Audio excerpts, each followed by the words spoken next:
So hey guys what's up, welcome back to topic science. अभी अभी हमने क्लास 10th की मैग्नेट की सीरीज कंप्लीट करी है। नेक्स्ट सीरीज हम स्टार्ट करने वाले हैं केमिकल रिएक्शन एंड इक्वेशन की। ठीक है, तो first of all chapter number 1 है केमिस्ट्री का। बड़ा ही आसान चैप्टर है और इतना ज्यादा मजेदार है ना, बट यार कॉन्सेप्ट आपके क्लियर होने चाहिए 9th क्लास के। अब डर मत जाना कि 9th क्लास तो हमारी बेकार है। जो कोई भी हल्के फुल्के कॉन्सेप्ट वहां पर यूज होंगे मैं साथ साथ कराता चलूंगा। ठीक है, तो टेंशन बिल्कुल लेने की जरूरत नहीं है। तो चलिए स्टार्ट करते हैं अपना चैप्टर।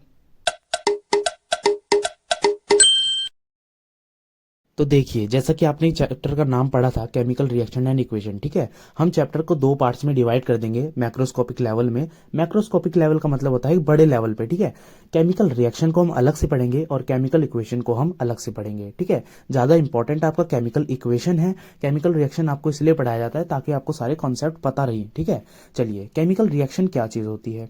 जब कभी भी हम दो चीजों को या दो से ज्यादा चीजों को आपस में रिएक्ट कराते हैं, जिस तरीके से फिगर में देखिए, एक ग्रीन कलर का सॉल्यूशन है और एक ब्लू कलर का सॉल्यूशन है। जब हमने उसको मिक्स करा तो हमें एक लाइट ग्रीन कलर का सॉल्यूशन मिला, ठीक है। यही होता है केमिकल रिएक्शन जो हम क्या कहते हैं प्रैक्टिकली परफॉर्म करते हैं। केमिकल इक्वेशन क्या होता है, उसको ही सिंबल्स के फॉर्म मतलब सिंबल्स की हेल्प से रिप्रेजेंट करना, ठीक है। आगे हम डिटेल में बहुत ज्यादा पढ़ेंगे। तो चलिए देखते हैं केमिकल रिएक्शन की डेफिनेशन। देखो, डेफिनेशन को ना पढ़ते पढ़ते हम समझ भी लेंगे। It is a process in which new substance with new properties are form. ये एक प्रोसेस ऐसा है जिसमें कोई एक नया सब्सटेंस मिलता है हमें पुराने सब्सटेंस को मिक्स करके, ठीक है। Substance that take parts in a chemical reaction are called reactant. अब मैंने एक इक्वेशन यहाँ पर लिखने जा रहा हूँ। देखो, समझ लो, आपने भैया हाइड्रोजन गैस ले ली, ठीक है। हाइड्रोजन गैस तो यार सबको पता होगा, अभी मैंने इसे लिया। और आपने ऑक्सीजन ले ली, ठीक है। आपने हाइड्रोजन ले ली और ऑक्सीजन ले ली, आपने इसको रिएक्ट करा दिया तो ये क्या बनेगा, H2O, ठीक है, वाटर बन जाएगा। फॉर एग्जाम्पल ले रहा हूं मैं ये, ठीक है। तो इन दोनों ने जो पार्ट्स लेते हैं ना, जिस तरीके से ये दोनों पहले रिएक्ट करे तो इनको हम कह देते हैं रिएक्टेंट, ठीक है। इनको हम कह देते हैं रिएक्टेंट। जो इधर अब जो ये मिक्स कर कर जो हमारे पास प्रोडक्ट आया, यार जिस तरह फैक्ट्री वगैरह में देखते हो कि जब वहां पर सारी चीजें लाते हैं तो उनको क्या कह देते हैं भाई, एसेसरीज कह देते हैं। यहाँ पर हम उसको रिएक्टेंट कह रहे हैं। और जो आपको फाइनल मिलता है, फाइनल चीज जो आपको मिलती है, उसे क्या कह देते हो, प्रोडक्ट। अच्छा, प्रोडक्ट आपके कई सारे भी हो सकते हैं, एक भी हो सकता है, दो भी, तीन भी, बहुत सारे हो सकते हैं, ठीक है। ठीक है, अब भैया ये आपके रिएक्टेंट भी कई सारे हो सकते हैं, ठीक है। चलिए आगे पढ़ते हैं हम अपना। Are called reactants substance that take parts in a chemical reaction are called reactant, ठीक है। And the new substance is formed are called product, are called product, ठीक है। यही होती है आपकी केमिकल रिएक्शन। अब पढ़ते हैं अपना कॉज। ये देखो, मान लो ये आपकी रिएक्शन है, ठीक है। अब मैंने तो ये कह दिया कि ये मिक्स हो रहे हैं। भाई मिक्स कैसे हो रहे हैं, यही है इसका कॉज क्या है केमिकल रिएक्शन का, वो हमें पढ़ना है। Breaking up of old bonds. अब ये जो हाइड्रोजन है ना, ये हाइड्रोजन देखो कि इस तरीके से जुड़े रहते हैं, ठीक है। अब ये जो इसके बीच का बॉन्ड है ना, ये और ऑक्सीजन कैसे, देखो ऑक्सीजन कुछ ऐसे। अब ये जो इनके बीच के बॉन्ड्स हैं ये क्या होते हैं, पहले ब्रेक होते हैं। मान लो एक कंटेनर लिया आपने, भाई उसमें क्या डाला आपने, हाइड्रोजन डाल दी और ऑक्सीजन डाल दी, वेट, ठीक है। हाइड्रोजन डाल दी, ऑक्सीजन डाल दी। अब ये हाइड्रोजन है, ये ऑक्सीजन है, ठीक है, ऐसे ऐसे। अब इनके जो बीच के बॉन्ड्स होते हैं ना, वो टूट जाते हैं यहाँ पर, ठीक है। तो मतलब कॉज पड़ता है breaking up of old bonds, breaking up of पुराने बॉन्ड्स, ये जो पुराने हैं and formation of new bonds. अब भैया जब इसके बॉन्ड टूटे और ये आपस में कंबाइन हुए तो आपको एक नया प्रोडक्ट मिला H2O, ठीक है। और H2O कैसे मिला, ये ना जैसे टूटते हैं तो ये ना आपस में कंबाइन भी हो जाते हैं, ठीक है। कंबाइन होकर इन्होंने H2O बना लिया, ठीक है। यही आपका कॉज था केमिकल रिएक्शन का। अब कुछ डेली लाइफ एग्जांपल दे देते हैं हम केमिकल रिएक्शन के, ठीक है। जिस तरीके से कंबशन, कंबशन क्या, आग जलाना, ठीक है। जब कभी भी आप लकड़ी को जलाते हो तो लकड़ी कैसी होती है, वुड फॉर्म में होती है, और जब जलने के बाद वो ऐश फॉर्म में कन्वर्ट हो जाती है, ठीक है। केमिकल रिएक्शन हुआ मतलब प्रोडक्ट आपके क्या बचा। जिस तरीके से आपने किसी एनर्जी के प्रेजेंस में केमिकल रिएक्शन करवाई, जिस तरह हमने हीट पास करी तभी तो लकड़ी जली, तो हीट प्लस लकड़ी क्या बना, ऐश बना, ठीक है।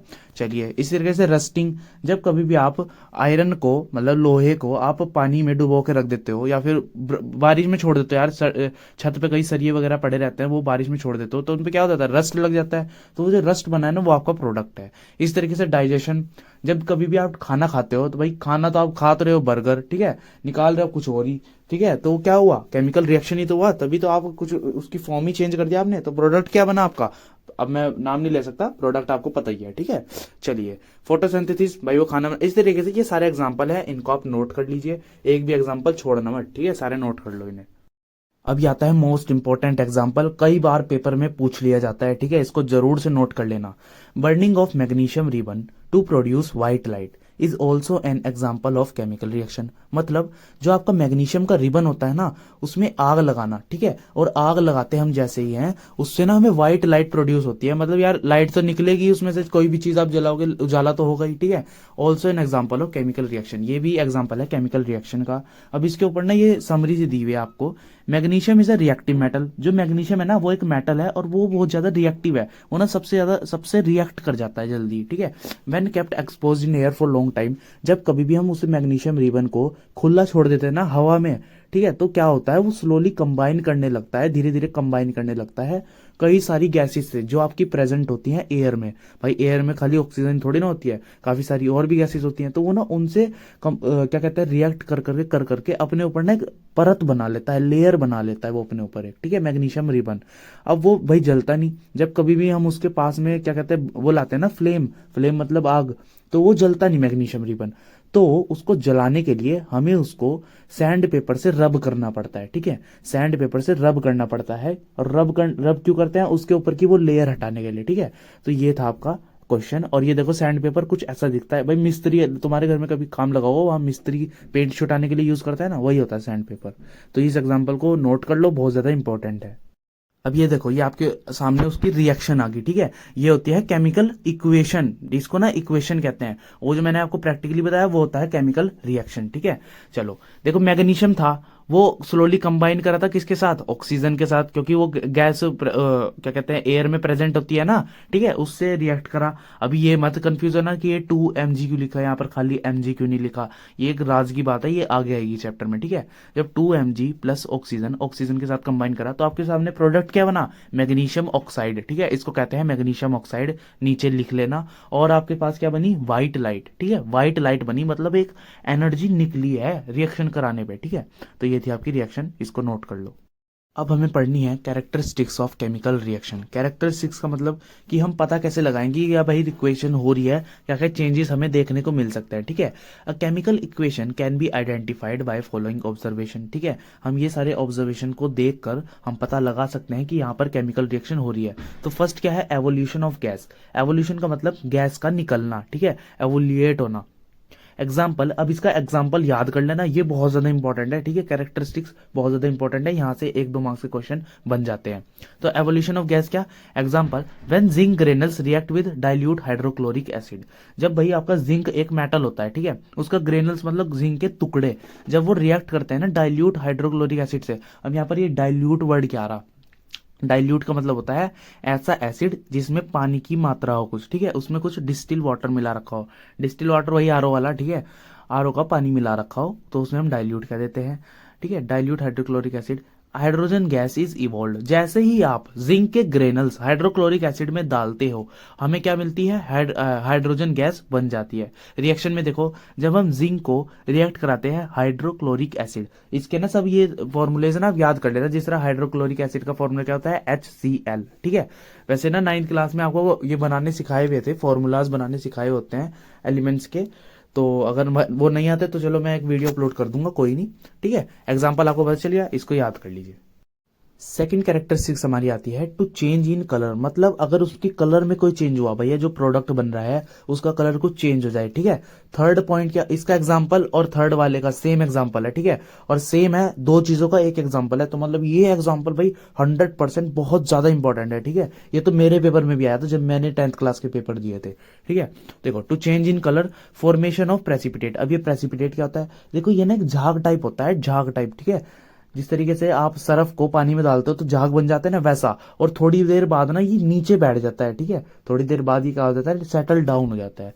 चलिए इसका एग्जांपल क्या है, when lead nitrate react with potassium iodide. Lead nitrate क्या, लेड का फॉर्मूला होता है Pb और नाइट्रेट का होता है NO3, ठीक है। नीचे इक्वेशन में देखो PbNO3 का होल ट्वाइस लिखा हुआ है ना। चलिए, रिएक्ट करता है आपका पोटेशियम आयोडाइड के साथ।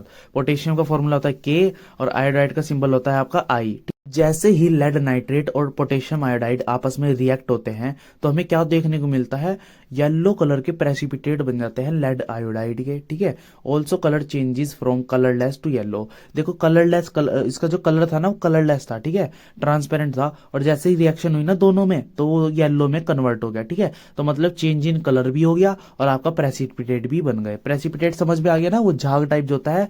अभी ना प्रेसिपिटेट की डेफिनेशन भी आगे आएगी, ठीक है।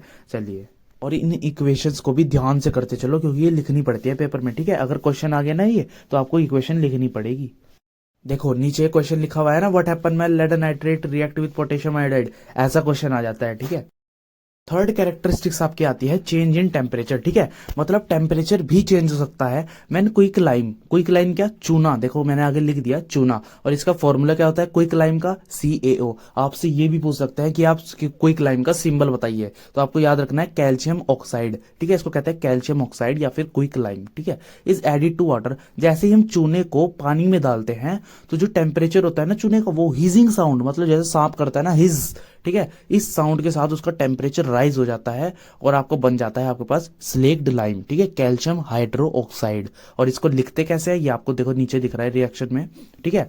और आपको हीट मिलती है, मतलब टेम्परेचर में चेंज हो जाता है, टेम्परेचर आपका राइज कर जाता है। चलिए, फिफ्थ चेंज आपका आता है चेंज इन स्टेट, ठीक है। उसकी स्टेट भी चेंज कर सकते हो। अब स्टेट क्या होता है, देखो केमिस्ट्री में आपने पढ़ा होगा सॉलिड लिक्विड गैस, ठीक है, 3 स्टेट्स होती हैं। तो आप ना जैसे केमिकल रिएक्शन आपकी होती है तो आप उसकी प्रोडक्ट रिएक्टेंट्स की स्टेट भी चेंज हो सकती है, ठीक है। चलिए, जिस तरीके से आप जो कैंडल को यार बर्न करते हो तो कैंडल कैसे होती है सॉलिड में, और वो कैसे हो जाती है वैक्सी उसकी स्टेट हो जाती है, ठीक है, जैसे वो आप उसको बर्न करते हो। तो ये हो गया आपका चेंज इन स्टेट का एग्जाम्पल। तो अभी तक हमने जितना पढ़ा है उसमें जो मोस्ट इंपॉर्टेंट टॉपिक है, एक है आपका मैग्नीशियम रिबन, क्यों इतना रिएक्टिव है, ठीक है, या फिर क्या होता है हमें मैग्नीशियम रिबन को सैंड पेपर से क्यों रब करना पड़ता है, ये बहुत ज्यादा इंपॉर्टेंट है। सेकंड चीज है लेड नाइट्रेट वाला एग्जांपल, ठीक है, चेंज इन कलर और फॉर्मेशन ऑफ प्रेसिपिटेट। प्रेसिपिटेट क्या होता है यार, जिस तरह झाग वगैरह होते हैं ना, टेस्ट ट्यूब में झाग वगैरह बन जाते हैं, थोड़ी देर बाद वो झाग ना नीचे जाकर सेटल डाउन हो जाते हैं, ठीक है। जिस तरीके से मान लो यार आपने किसी चीज को रिएक्ट कराया और टेस्ट ट्यूब में कराया, उस यहाँ पर जिस तरह आपने डाला ना तो ऐसे झाग झाग जो बन जाएगा, थोड़ी देर बाद वो ऐसे नीचे जाकर सेटल डाउन हो जाता है, ठीक है, यहाँ पर सेटल डाउन हो जाएगा और ये आपका क्या हो जाएगा पानी। और वो जो झाग झाग से थे ना, मतलब ये इनसॉल्यूबल सब्सटेंस होते हैं जो कि पानी में नहीं घुलते, ठीक है, उसी को हम कह देते हैं प्रेसिपिटेट। ये बहुत ज्यादा इंपॉर्टेंट है, मैं बार बार कह रहा हूँ, ठीक है। आप कोई भी प्रीवियस ईयर के क्वेश्चन पेपर उठाना, उसमें देख लेना, आपको ये कहते हैं क्वेश्चन आपको मिल सकता है, ठीक है। जैसा कि मैंने आपको बताया था कि हमने अपने चैप्टर को 2 पार्ट्स में डिवाइड किया था, केमिकल रिएक्शन और केमिकल इक्वेशन में। केमिकल रिएक्शन हमने कंप्लीट कर लिया, आज हमें पढ़ना है केमिकल इक्वेशन। तो चलिए पढ़ते हैं। A chemical equation is a symbolic representation. Chemical equation क्या होता है का सिंबॉलिक रिप्रेजेंटेशन, मतलब सिंबल्स का यूज करके केमिकल रिएक्शन को, मतलब केमिकल रिएक्शन को हम दिखाते हैं, ठीक है। अब वो सिंबल्स क्या होता है, जिस तरह यार मान लो हाइड्रोजन और ऑक्सीजन आपस में रिएक्ट करे और जब आप उसकी इक्वेशन लिखोगे तो इक्वेशन में तो आप हाइड्रोजन नहीं लिखोगे ना पूरा, आप उसका खाली सिंबल यूज करोगे, जिस तरह हाइड्रोजन का सिंबल होता है H, ठीक है, और हीलियम का HE। ये तो यार पीरियोडिक टेबल आपको याद होनी चाहिए जो आपने क्लास 9th में पढ़ी थी, एटम्स एंड मॉलिक्यूल्स में, ठीक है। तो आपको पता होनी चाहिए, वहां से आपको सिंबल्स पता चलेंगे। तो केमिकल इक्वेशन क्या होता है, as a symbolic representation of chemical reaction with the help of symbols. Symbols आपको मैंने बता दिया, and formulas of the reactant and product. जितने भी फॉर्मूला होते हैं ना रिएक्टेंट और प्रोडक्ट के, मान लो आप वाटर में कुछ और मतलब सोडियम डाल रहे हो तो भैया वाटर तो कंबाइंड फॉर्म में है ना, तो आपको वाटर का फॉर्मूला पता होना चाहिए, ठीक है। इसलिए यहां पर बोला symbols and formulas of the reactant and product involve in the reaction. अब ये होते कितनी प्रकार की हैं, इनके टाइप्स होते हैं 2 तरीके के, ठीक है, बैलेंस्ड केमिकल इक्वेशन और अनबैलेंस्ड केमिकल इक्वेशन। अब आपके बहुत सारे डाउट्स क्लियर होने वाले हैं, तो चलिए देखते हैं। देखो एक बारी और बता देता हूं, मान लो आपका हाइड्रोजन प्लस ऑक्सीजन रिएक्ट कर रहे हैं और आपको बनाने हैं वाटर, ठीक है, या फिर Mg प्लस O2। अभी तक आपने जो इक्वेशन पढ़ी है ना, मैं उसका यूज करके आपको बता रहा हूं, ठीक है।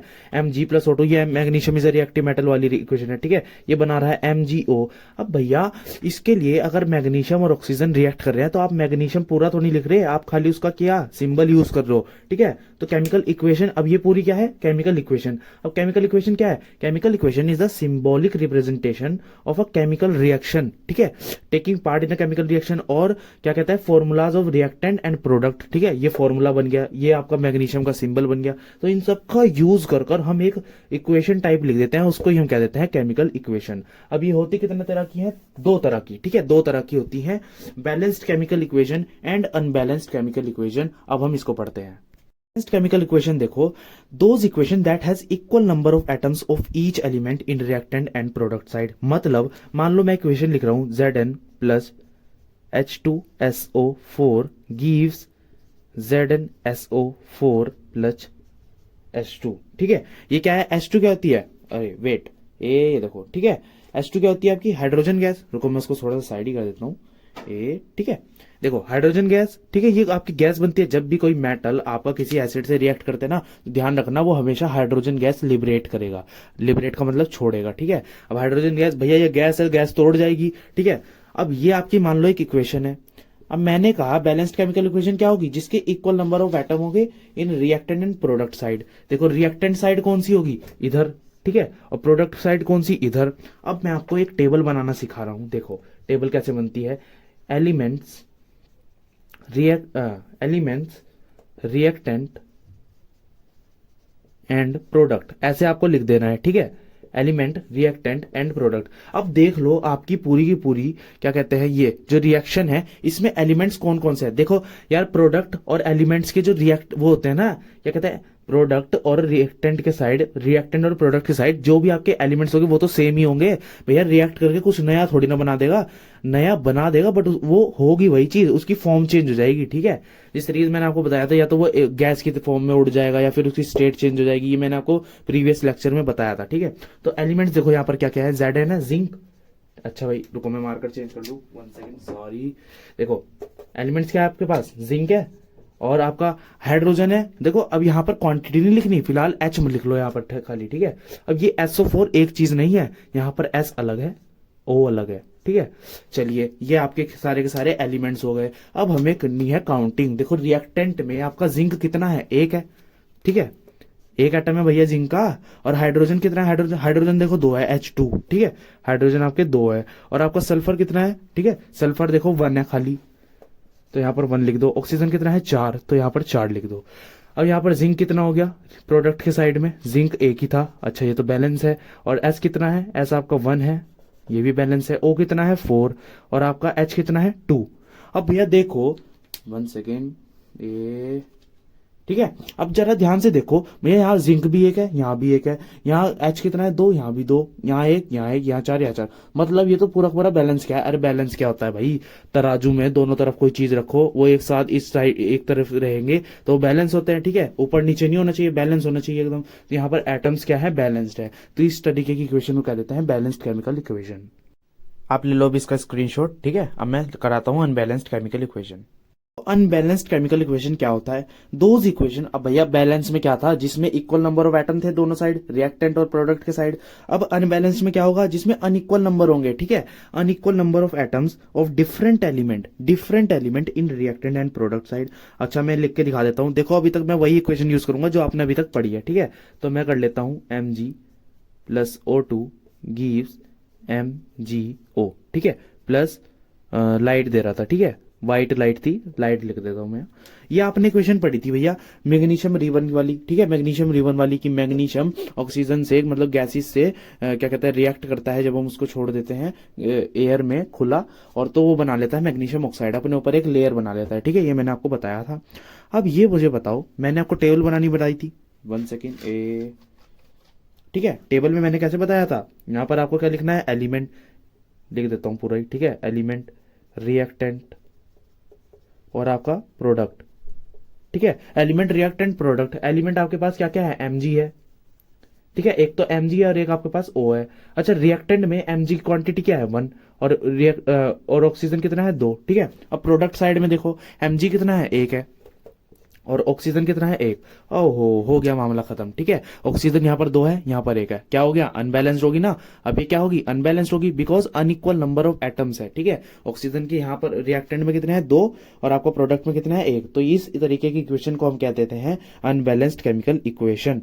और अनबैलेंस्ड केमिकल इक्वेशन को हम स्केलेटल केमिकल इक्वेशन भी बोलते हैं। स्केलेटल केमिकल इक्वेशन, देखो मैं लिख देता हूं यहाँ पर, स्केलेटल केमिकल इक्वेशन। ठीक है, इक्वेशन को देखो शॉर्ट फॉर्म में हम ऐसे भी लिख सकते हैं, और रिएक्शन की शॉर्ट फॉर्म में हम ऐसे भी लिख सकते हैं। ठीक है, बट आपको शॉर्ट फॉर्म नहीं यूज करनी। अब आप स्क्रीनशॉट ले लीजिए।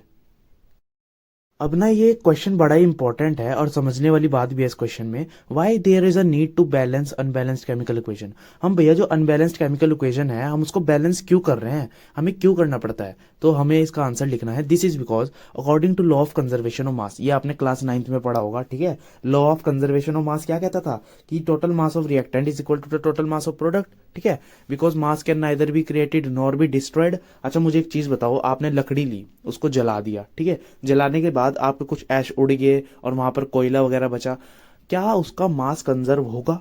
अगर आप कोयला तोलोगे तो भैया ऑब्वियस सी बात है कि मास उसका कम हो जाएगा। ठीक है, बट अगर आप उसकी हर एक इम्प्योरिटी जितनी भी हवा में उड़ गई डस्ट वगैरह उसको एक साथ लाकर तोलते हो तो मास आपका हमेशा कंजर्व रहता है। ठीक है, that is why the answer is this. अब आता है हमारा मेन काम, अब हम बैलेंसिंग सीखेंगे, तो अपना कंसंट्रेशन बना लो। ठीक है, ध्यान से बना लीजिए। चलिए पढ़ते हैं।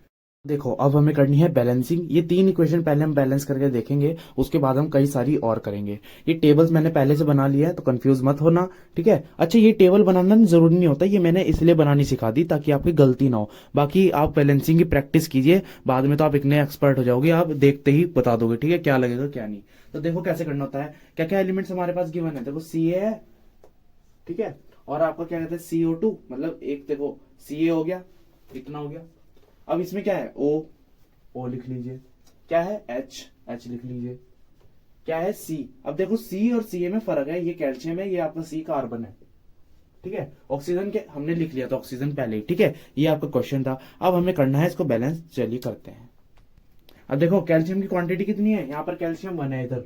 ठीक है, इधर कैल्शियम कितना है, रिएक्ट प्रोडक्ट के साइड 1 ही है। ठीक है, इधर आपका ऑक्सीजन कितना है, देखो ये ना होल ट्वाइस है, OH का यहाँ पर होल ट्वाइस है। होल ट्वाइस का मतलब ये भी 2 है, ये भी 2 है। ठीक है, चलिए इस तरह होल स्क्वायर कर देते ना, यहाँ पर होल ट्वाइस कर दिया तो O कितना है 2, और 2 यहाँ पर भी है। ठीक है, इसको भी प्लस कर दो, 2 और 2 4। ठीक है, चलिए अब आपका कार्बन कितना है, कार्बन 1 है, और आपका हाइड्रोजन कितना है 2। ठीक है, ये आपने क्वांटिटी लिख ली। अब उधर भी लिखिए, रुको मैं मार्कर चेंज कर दूं पहले। अब आता है हम अपने प्रोडक्ट के साइड, देखो यहाँ पर कैल्शियम कितना है 1 है, और आपका कार्बन कितना है, यहाँ पर कार्बन भी 1 ही है। ऑक्सीजन कितना है 3 ये रहा, 1 ये रहा, मतलब 4। ठीक है, और आपका हाइड्रोजन कितना है 2। अरे बाप रे, ये तो अपनी बैलेंस पहले से ही है। ठीक है, बैलेंस तो ये पहले से ही है। देखो सारी सारी एटम्स जो है आपके वो बैलेंस ही नहीं है। कैल्शियम इधर भी 1 है, इधर भी 1 है, ऑक्सीजन इधर भी 4 है, उधर भी 4 है। तो इस तरीके आपको बैलेंस इक्वेशन भी दे सकते हैं, और आपको कह देंगे इसे बैलेंस करो। ठीक है, बैलेंस इक्वेशन दे के ही कहते हैं बैलेंस इक्वेशन करो। ठीक है, इस तरीके से आप चेक करते हो। अब हम देख लेते हैं अपनी सेकेंड इक्वेशन। देखो जिंक कितना है, देखो यहाँ पर पहले हम लिख लेते हैं, हमें एक जिंक गिवन है, Ag गिवन है, Ag। ठीक है, N गिवन है, O गिवन है। ठीक है, ये 4 आपको एलिमेंट्स गिवन है। अब हमें इसे बैलेंस करना है, तो चलिए करते हैं। जिंक इधर किधर है भाई, आपका रिएक्टेंट के साइड जिंक किधर है 1 है।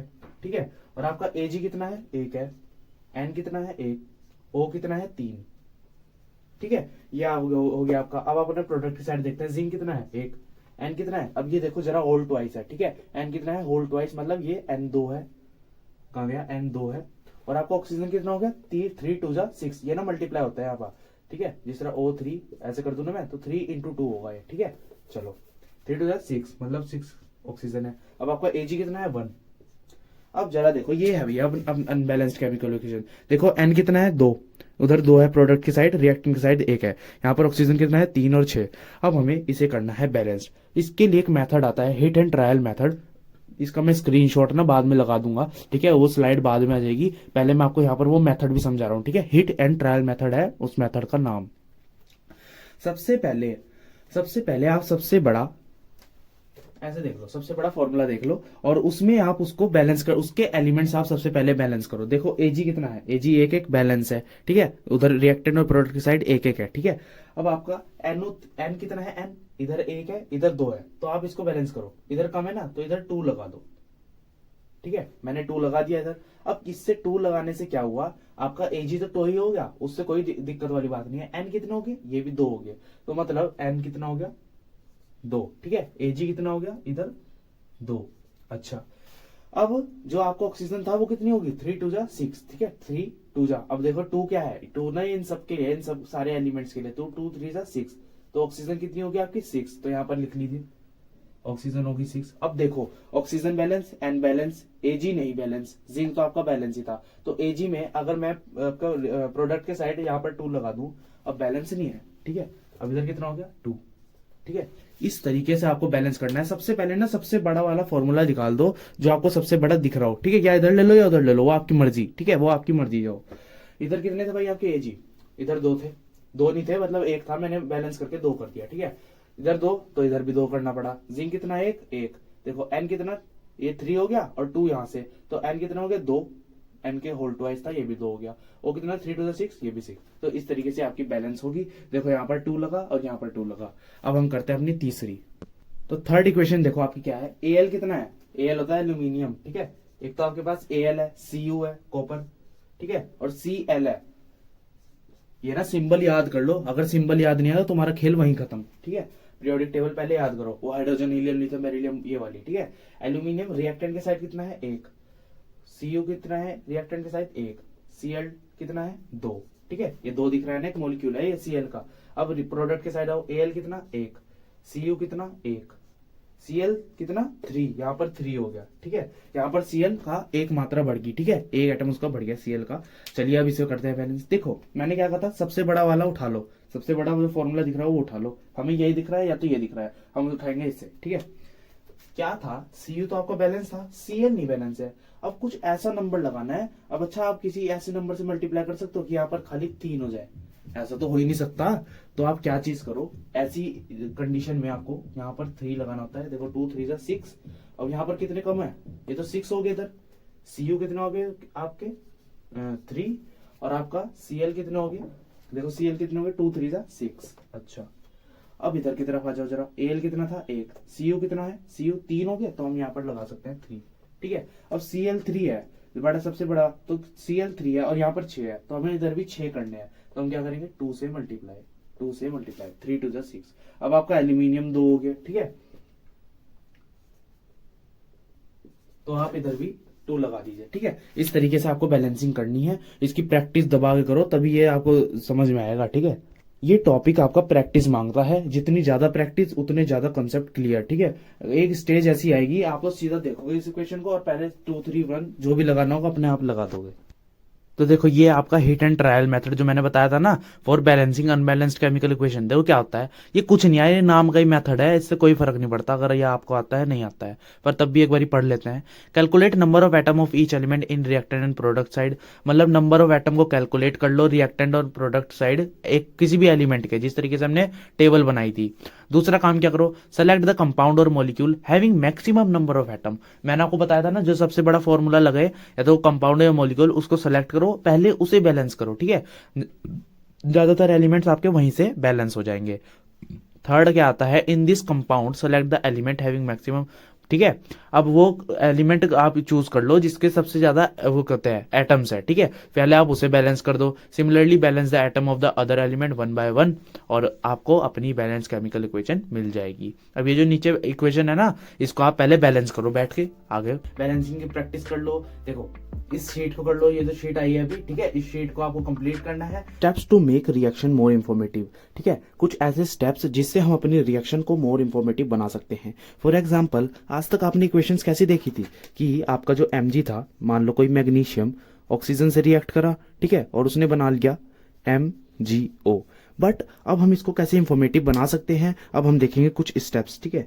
फॉर एग्जाम्पल, आप ना S4 सॉलिड्स, मतलब आप right state symbol for example, मतलब आप जिस तरीके ये मैग्नीशियम है, या तो ये सॉलिड स्टेट में है, लिक्विड स्टेट में है, गैस स्टेट में है, आपको यहाँ पर अगर आप बता देते हो ना कि कौन सी स्टेट में है, इससे आप अपनी रिएक्शन को और ज़्यादा इंफॉर्मेटिव बना सकते हो। मान लो मैं कहता हूँ कि मैंने एक बीकर में वाटर लिया, ठीक है, H2O लिया, और मैंने उसमें क्या डाल दिया, CaO, मतलब क्विक लाइम, आपने पढ़ा था ना चेंज इन टेम्परेचर में, ठीक है, चूने का टेम्परेचर बढ़ जाता है, कैसे बनता है, CaOH का होल ट्वाइस बन जाता है, ठीक है। तो मतलब ये किस स्टेट में था, ये सॉलिड स्टेट में था, वाटर किस में था, लिक्विड। तो हमें ना इनकी स्टेट्स लिखनी होती है, पहला पॉइंट हमें ये बताता है। अब देखो सिंबल्स लिखते हैं, सिंबल्स। मान लो हमारा जो मैग्नीशियम है वो सॉलिड स्टेट में प्रेजेंट है, तो आप यहाँ पर S लगा सकते हैं, ठीक है, यहाँ पर आप S लगा सकते हैं। ऑक्सीजन जो है वो गैस स्टेट पे है, तो गैस के लिए आप G भी लगा सकते हो, या फिर आप ऐसे ऊपर वाला साइन भी लगा सकते हो, ठीक है। अब ये ऊपर एरो दिखा रहा हो, ये इसका साइन का मतलब होता है कि गैस तो भाई उड़ जाती है ना, इस तरीके से आप याद कर लीजिए सिंबल्स, ठीक है। अब देखो अपने सिंबल्स हम पढ़ लेते हैं। देखो S for solid, L for liquid, अगर लिक्विड स्टेट है तो L लगा दो, गैस स्टेट है तो आप G लगा सकते हो, या फिर ऊपर वाला एरो लगा सकते हो। फॉर इनसोल्यूबल सब्सटेंस प्रेसिपिटेट, अब ये क्या चीज़ होती है, देखो प्रेसिपिटेट मैंने बताया था, मान लो एक बीकर है, उसमें हम कोई रिएक्शन कर रहे हैं, तो प्रेसिपिटेट क्या होता है, ऐसा सब्सटेंस जो इनसोल्यूबल हो, मतलब जो इसमें घुलता ना हो। मान लो आपने इसमें पानी लिया, ठीक है, उसमें कुछ ऐसा सब्सटेंस बना रिएक्शन करके जो इसमें इनसोल्यूबल का मतलब जो घुले ना, और वो थोड़ी देर में ना ऐसे नीचे बैठ जाएगा जाके, ठीक है, ऐसे नीचे बैठ जाएगा, और यहाँ कैसे बचेगा, पानी पानी से बच जाएगा, और वो सारे इंसोल्यूबल सब्सटेंस नीचे बैठ, जैसे रेता, यार अगर आप सैंड को पानी में डालते हैं तो क्या होता है, थोड़ी देर बाद नीचे बैठ जाती है, इस तरीके से उसे हम कह देते हैं प्रेसिपिटेट, ठीक है। चलिए प्रेसिपिटेट ये, उसके लिए आप PPT या फिर नीचे ऐसे एरो साइन यूज कर सकते हो, ठीक है, एरो नीचे की तरफ, क्योंकि वो नीचे बैठ जाता है, ठीक है। एंड एक्वस सॉल्यूशन, ठीक है, AKO फॉर एक्वस सॉल्यूशन। अब इसका मतलब समझ लो, ये बहुत ज्यादा इंपॉर्टेंट चीज है, इसमें बच्चे गलती करते हैं। देखो लिक्विड स्टेट और एक्वस स्टेट दोनों में बहुत बड़ा अंतर है। लिक्विड स्टेट हमेशा वाटर की होगी, एक्वस स्टेट मान लो वाटर के साथ कुछ कंबाइन बनके कैल्शियम हाइड्रोक्साइड बन गया, तो इसकी स्टेट क्या होगी भाई, ये कैल्शियम हाइड्रोक्साइड क्या था, स्लेक्ड लाइम था ना, ये हमने प्रीवियस वीडियो में पढ़ा था, चेंज इन टेम्परेचर में पढ़ा था। तो वो कैसा था, वो थोड़ा चिपचिपा टाइप था, ठीक है, उसकी उसके अंदर कुछ कैल्शियम ऑक्साइड के भी मॉलिक्यूल्स थे, तो उस तरीके की कंडीशन में हम उसको एक्वस सॉल्यूशन बोलते हैं। अगर आपने एक रिएक्शन ली, मान लो आपका कैल्शियम कार्बोनेट प्लस वाटर कर दिया, या फिर CO2 ऐसा कुछ कर दिया, तो ये जो वाटर कर मैं यहाँ लेता हूँ ना, तो ये वाटर की जो स्टेट होगी वो हमेशा लिक्विड होगी, और अगर हमें बाद में मिलता है कैल्शियम हाइड्रोक्साइड, तो उसकी स्टेट क्या होगी, एक्वस, ठीक है। तो ये था इसका मतलब, समझ में आ गया ना। फर्स्ट पॉइंट क्या, हम ना स्टेट्स के मतलब स्टेट सिंबल लगाकर इंफॉर्मेशन को मोर इम्पोर्टेंट बता सकते हैं।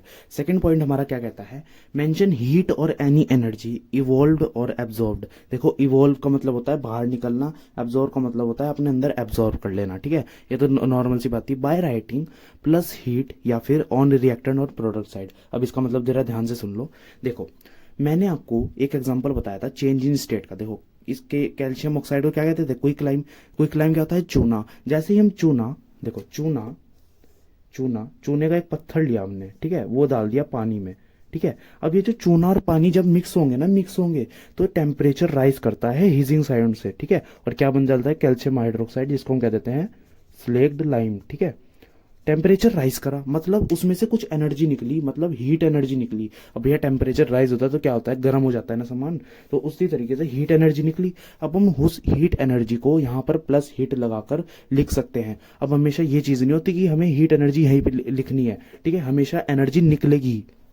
देखो क्या था, जैसे ही आपने चूना और पानी मिलाया, ठीक है, प्रोडक्ट में आपको हीट एनर्जी मिली है, बट अगर आपको इसको रिएक्ट कराने के लिए कोई एनर्जी देनी पड़े, फॉर एग्जाम्पल देखो मैं एक और आपको एग्जांपल बताता हूँ। देखो सेकंड एग्जांपल क्या, आप ना एक कोई ऐसी चीज भी हो सकती है, कैल्शियम कार्बोनेट को जब हम हीट करते हैं ना, हीट, तो पता है हमें क्या बनता है, हमें यही मिल जाता है, ठीक है, कैल्शियम ऑक्साइड प्लस CO2, ठीक है।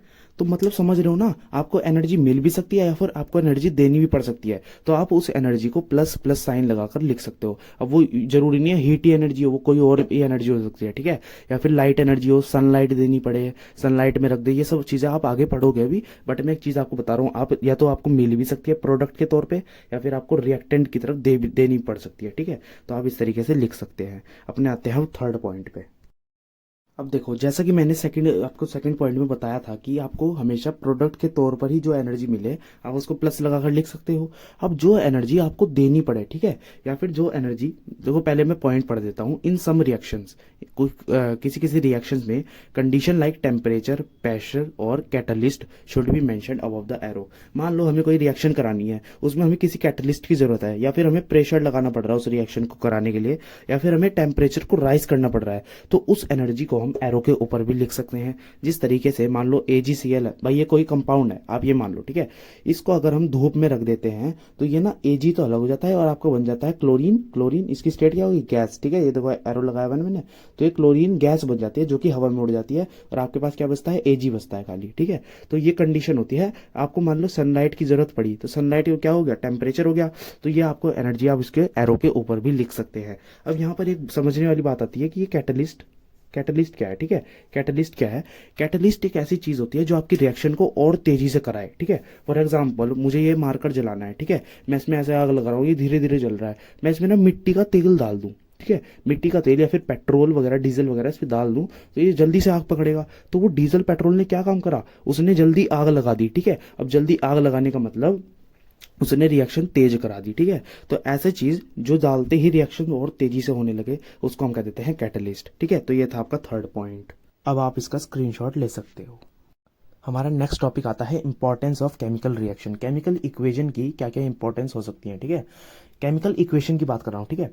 फर्स्ट पॉइंट पढ़ते हैं। A chemical equation gives us information about elements participated in a chemical reaction.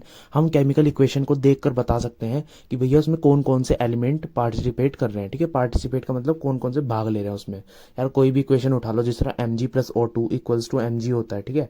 तो Mg, हम उस इक्वेशन को अगर देखें तो साफ साफ बता सकते हैं कि उसमें Mg पार्ट ले रहा है, O पार्ट ले रहा है, ठीक है।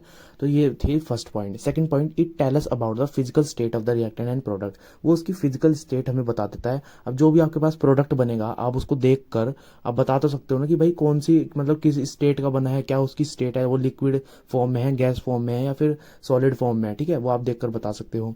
Third point, it gives us information whether heat is evolved और absorb during a chemical reaction. ये हमें ये बता देता है कि जो रिएक्शन हुई ना उसमें हीट एनर्जी निकली या फिर हमें देनी पड़ी, वो तो आप देखकर बता सकते हो। और ये सब आप कब बता सकते हो, जब आपको आपकी रिएक्शन जो है वो एकदम इंफॉर्मेटिव हो, ठीक है। और अपने रिएक्शन को इंफॉर्मेटिव करना हमने प्रीवियस टॉपिक में, ठीक है। सेकेंड टॉपिक हमारा आता है लिमिटेशंस ऑफ केमिकल इक्वेशन। अब भैया हमें इंफॉर्मेशन भी बता दिया, इंफॉर्मेटिव बनाना भी सीख लिया, अब इसकी कुछ लिमिटेशन भी तो होती होगी, ठीक है। तो हम अब हमें वो पढ़ना है। फर्स्ट टॉपिक आपका, फर्स्ट पॉइंट आपका क्या है, chemical equation does not tell us about the feasibility of a chemical reaction. मतलब केमिकल इक्वेशन हमें ये नहीं बता सकता कि रिएक्शन होगी भी या नहीं, ठीक है। फिजिबिलिटी का मतलब ये होता है that is considered we can not predict whether a particular reaction will take place और नॉट, ठीक है। जो मैंने बताया, ये रिएक्शन होगी या नहीं ये आप देखकर नहीं बता सकते, ये तो आपको करने के बाद ही पता चलेगा, ठीक है। Second point, it does not tell us whether a particular reaction with proceed at slow moderate और फास्ट मॉडरेट। आपको ये भी नहीं देखकर बता सकते कि वो जो पर्टिकुलर रिएक्शन है, जो भी आप रिएक्शन करा रहे हो, वो जल्दी होगी या फिर उसको बहुत ज़्यादा टाइम लग जाएगा, ठीक है। इसके लिए भी आपको वेट करना पड़ेगा। चलिए अब हमें पढ़ना है importance of writing state symbol. ये बहुत ज़्यादा इंपॉर्टेंट टॉपिक, कई बार आया पेपर में, ठीक है, मेरे टाइम पे भी आया था। देखो क्या कहता है ये, with the help of physical state we can determine the actual product of the reaction. जिस तरीके से मैंने आपको स्टेट्स बता दी, अगर जो जो चीज़ें रिएक्शन में पार्ट ले रही हैं तो आप आसानी से बता सकते हो कि प्रोडक्ट की स्टेट क्या होगी, ठीक है। चलिए इसका एग्जाम्पल लेते हैं। When iron reacts with water, ठीक है, ये एग्जाम्पल बहुत ज़्यादा इंपॉर्टेंट है, कई बार आया है। When iron reacts with water, iron क्या, लोहा, ठीक है, जब कभी भी ये पानी से रिएक्ट करता है तो ये आपका फेरिक ऑक्साइड बना लेता है, ठीक है, Fe3O4 प्लस हाइड्रोजन गैस, ठीक है। हाइड्रोजन गैस ये लिबरेट करता है। अच्छा मैंने आपको एक चीज़ बताना चाहता हूँ, किसी को ये प्रॉब्लम तो नहीं आती ये Fe से Fe3O4 कैसे बन गया, अगर आती है तो आप कमेंट करना, इसकी एक अलग से वीडियो आ जाएगी, ठीक है। बहुत बेसिक सी चीज़ है ये, पर बच्चों को पता नहीं रहती, इसलिए मैं बता देता हूँ। और ये क्यों नहीं पता रहती, 9th खराब है, ठीक है। चलिए, और दूसरी चीज़, जब आयरन आपका स्टीम से रिएक्ट करे, अच्छा देखो स्टीम और वाटर का फॉर्मूला तो सेम ही होगा भाई। स्टीम क्या होती है, स्टीम भी तो पानी से ही बनती है, बस यहाँ पर उसकी स्टेट चेंज होगी, ठीक है। ये क्या था आपका, ये गैसियस फॉर्म में था, तो देखो ये आपको गैसियस फॉर्म में था, गैसियस फॉर्म में, तो ये आपका हाइड्रोजन गैस ने लिबरेट कर दी, मतलब ये स्टीम से जब रिएक्ट करता है आयरन तो ये फेरिक ऑक्साइड बना लेता है। जब कभी भी आपने सुना होगा आयरन भीग जाता है, ठीक है, यार अपनी छत पे जाना, कोई लोहे का सरिया पड़ा हो और बारिश हुई हो तो वो क्या होता है, उस पर क्या लग जाता है, रस्टिंग, ठीक है, उस पर रस्ट लग जाता है, ठीक है, रस्ट लग जाता है। दैट्स वाई देखो आपने स्टेट पता लगाकर एक्चुअल प्रोडक्ट आप पता लगा सकते हो ना। जिस तरीके से स्टीम, अगर मैंने कहा वाटर की स्टेट क्या है, स्टीम है, ठीक है, तो आपने एक्चुअल प्रोडक्ट बता दिया। अगर मैं कहूँ ये गैस फॉर्म में प्रेजेंट है, लिक्विड फॉर्म में प्रेजेंट है, तो आप बता सकते हो कि इस पे रस्ट लगेगा। पर ये आप स्लाइड से भी पढ़ लीजिए, ठीक है, उसके बाद आप इसका स्क्रीनशॉट ले लो।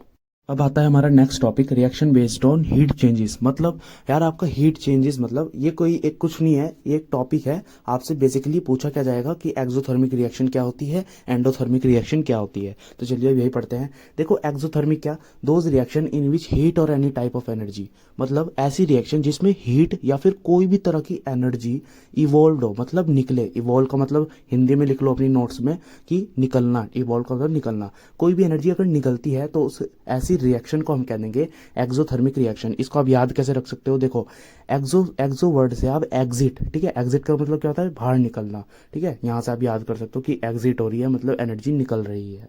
देखो आपके सामने जिस तरह इक्वेशन लिखी है, जिस तरह 2 mg plus O2 gives MgO, ठीक है, ये रिएक्शन सबसे पहली रिएक्शन थी इस चैप्टर की, जब मैंने आपको मैग्नीशियम रिबन वाला पढ़ाया था, ठीक है, उसकी वो रिएक्शन है ये। अब देखो इसमें लाइट एनर्जी निकलती है ना भाई, जैसे आप अपने मैग्नीशियम रिबन को क्या कहते हैं, बर्न करते हो तो उसमें से लाइट एनर्जी निकलती है, तो ये आपका मतलब इवॉल्व हुई ना, मतलब निकली ना आपकी लाइट एनर्जी। चलिए अब देखो नीचे और दो एग्जांपल है आपके, दो और दो इक्वेशन है। देखो क्या है, C6H12O6, ये किसका फॉर्मूला होता है, लिख लेना नीचे, ग्लूकोज होता है, ठीक है, ग्लूकोज का फॉर्मूला होता है C6H12O6। जब कभी भी ग्लूकोज ऑक्सीजन रिएक्ट करते हैं, मतलब आपस में कंबाइन होता है, तो वो क्या बनाते हैं, H2O CO2 और एनर्जी। आप इसको इस तरीके से भी याद कर सकते हो, जब आप खाना खाते हो, अब यार खाना अंदर जाके आपके पेट में क्या बनता है, स्टमक में आपके ग्लूकोज की फॉर्म में ही तो वो रहता है, और उसके साथ ऑक्सीजन कंबाइन होती है, तभी तो वो पचता है, ठीक है, तभी वो डाइजेस्ट होता है। देन आपको वाटर मिलता है, उससे CO2 आप बाहर निकाल देते हो और आपको एनर्जी मिलती है। अब आपको थर्ड इक्वेशन पढ़नी है। देखो कैल्शियम ऑक्साइड, ये अभी आपने पढ़ा था, जबकि कभी भी कैल्शियम ऑक्साइड क्या होता है, चूना, क्विक लाइम, ठीक है, जब कभी भी आप चूने में पानी डालते हो या फिर पानी में चूना डालते हो तो आपको क्या मिलता है, स्लेक्ट लाइम, ठीक है, और टेम्परेचर आपका राइज होता है हिजिंग साउंड से, मतलब इसमें भी आपको एनर्जी मिली, हीट एनर्जी, ठीक है। तो इवोल्वेशन जब होता है, एनर्जी जब निकलती है तो वो इस साइड निकलते हैं, प्रोडक्ट की साइड। अब ये देखो एक क्वेश्चन आपके सामने है, respiration is an endothermic process, ये भी बहुत इंपॉर्टेंट क्वेश्चन है, आप इसे भी याद कर लीजिए। एक बारी आप इस क्वेश्चन को खुद ट्राई करना, वैसे जब हम एनसीईआरटी सॉल्यूशन कराएंगे उसमें हम ये करा देंगे। तो आपका सेकंड टाइप की रिएक्शन आती है एंडोथर्मिक, मतलब आपको जो यहाँ पर एनर्जी देनी पड़ती है, those reaction in which heat और any type of energy is absorbed, मतलब रिएक्शन होने के लिए आपको देनी पड़ती है, एब्जॉर्ब करनी पड़ती है, तब वो आपको रिएक्शन होती है। ऐसी तरीके की रिएक्शन को हम कह देते हैं एंडोथर्मिक। फॉर एग्जाम्पल नीचे देखो, जब कभी भी आप कैल्शियम कार्बोनेट, ठीक है, देखो कैल्शियम कार्बोनेट मतलब CaCO3, ये इसका फॉर्मूला होता है, ये ना फॉर्मूलेज याद कर लो तभी आपका काम बनेगा। अगर आपके 9th के कॉन्सेप्ट क्लियर है तो आप बता भी सकते हो कि कैल्शियम कार्बोनेट कैसे बना, ठीक है। जब कभी भी हम उसको हीट करते हैं तो हमें क्या मिलता है, कैल्शियम ऑक्साइड मतलब चूना और CO2 गैस, ठीक है, CO2 गैस। तो ये थी आपकी एंडोथर्मिक का एग्जांपल। अभी तक हमने सारे बेसिक्स पढ़ लिए, बैलेंसिंग वगैरह सब कुछ पढ़ लिया, बट आज हम एकदम मेन टॉपिक स्टार्ट करने वाले हैं इस चैप्टर का, जिसका नाम है टाइप्स ऑफ केमिकल रिएक्शन, ठीक है, टाइप्स ऑफ केमिकल रिएक्शन। देखो ये 5 तरीके की आपके सामने रिएक्शन है, combination, decomposition, displacement, double displacement, reduction, oxidation reaction, ठीक है। सबसे ज्यादा मेन टॉपिक यही है इस चैप्टर के, और यही आपका पेपर में आते हैं, ठीक है। तो आज हमें यही टॉपिक्स करने हैं। तो चलिए पहले थोड़ा सा समझ लेते हैं, उसके बाद मैं आपको कंप्लीट नोट्स स्लाइड से समझा दूंगा, ठीक है, जैसा आपको पता ही होगा अगर आप मेरी वीडियोस कंटिन्यूसली देखते होंगे, ठीक है। फर्स्ट ऑफ ऑल हमारी फर्स्ट इक्वेशन आती है कॉम्बिनेशन रिएक्शन।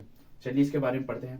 देखो रिएक्शन और एक बारी रिएक्शन और इक्वेशन के बीच का डिफरेंस देख लेते हैं। देखो रिएक्शन होता है आपका कोई भी चीज जो आप प्रैक्टिकली परफॉर्म करते हैं, ठीक है, और उसी चीज को अगर हम इक्वेशन के माध्यम से लिख दें with the help of symbols and formulas, symbol और फॉर्मूला का यूज करके, तो हम उसको कह देते हैं केमिकल इक्वेशन, ठीक है।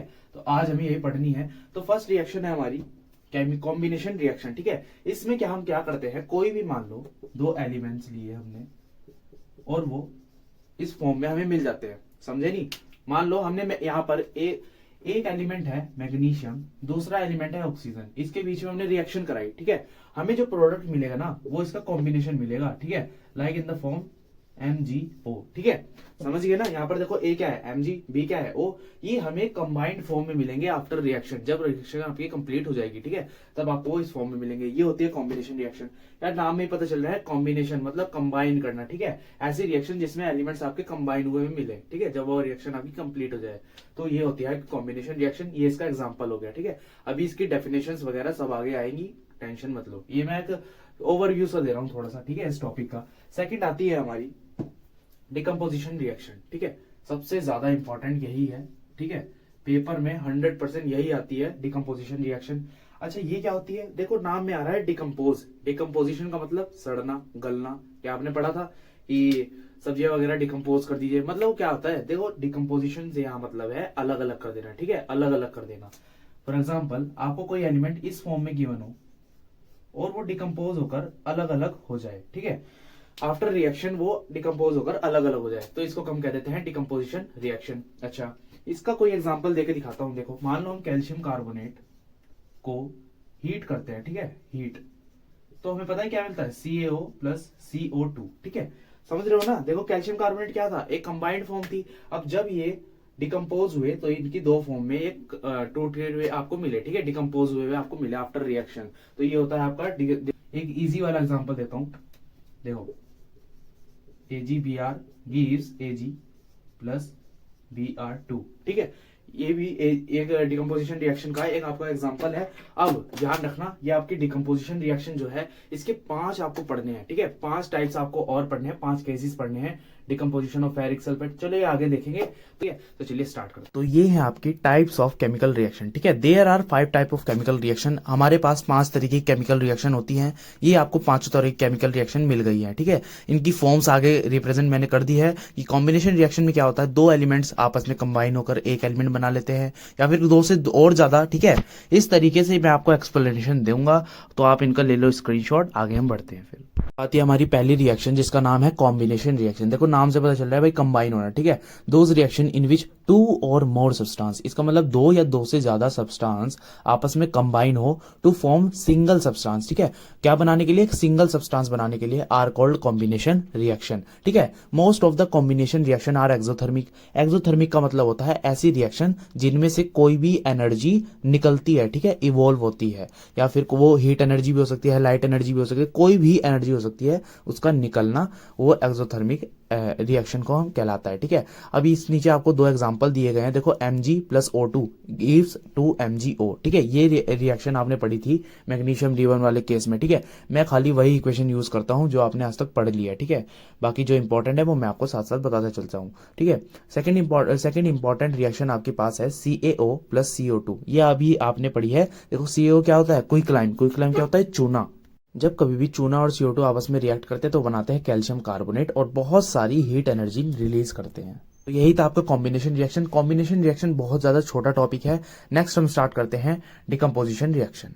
अब जैसा कि मैंने आपको बताया था, नाम में डिकम्पोजिशन है। डिकम्पोज से यार एक फीलिंग आती है कि डिकम्पोज होना मतलब अलग अलग कर देना, ठीक है। Those reaction in which a compound splits मतलब टूटना, ठीक है, एक कंपाउंड स्प्लिट हो जाता है 2 या 2 और ज्यादा, 2 से भी ज्यादा सिंपलर सब्सटेंस में, ठीक है, अलग अलग सब्सटेंस में, आर कॉल्ड डिकम्पोजिशन रिएक्शन, ठीक है। डिकम्पोजिशन रिएक्शन है वो कहलाती है। Most of the decomposition reaction are endothermic. अच्छा देखो कॉम्बिनेशन रिएक्शन क्या था, एक्सोथर्मिक, ये क्या हो गया, एंडोथर्मिक। इसका मतलब एंडोथर्मिक का मतलब होता है कि वो एब्जॉर्ब कर रहा है, ठीक है, कोई भी आपका जो कंपाउंड है वो रिएक्शन के लिए कुछ हीट एनर्जी या फिर कोई भी एनर्जी एब्जॉर्ब करता है, तब जाकर रिएक्शन होती है, उसको कह देते हैं एंडोथर्मिक।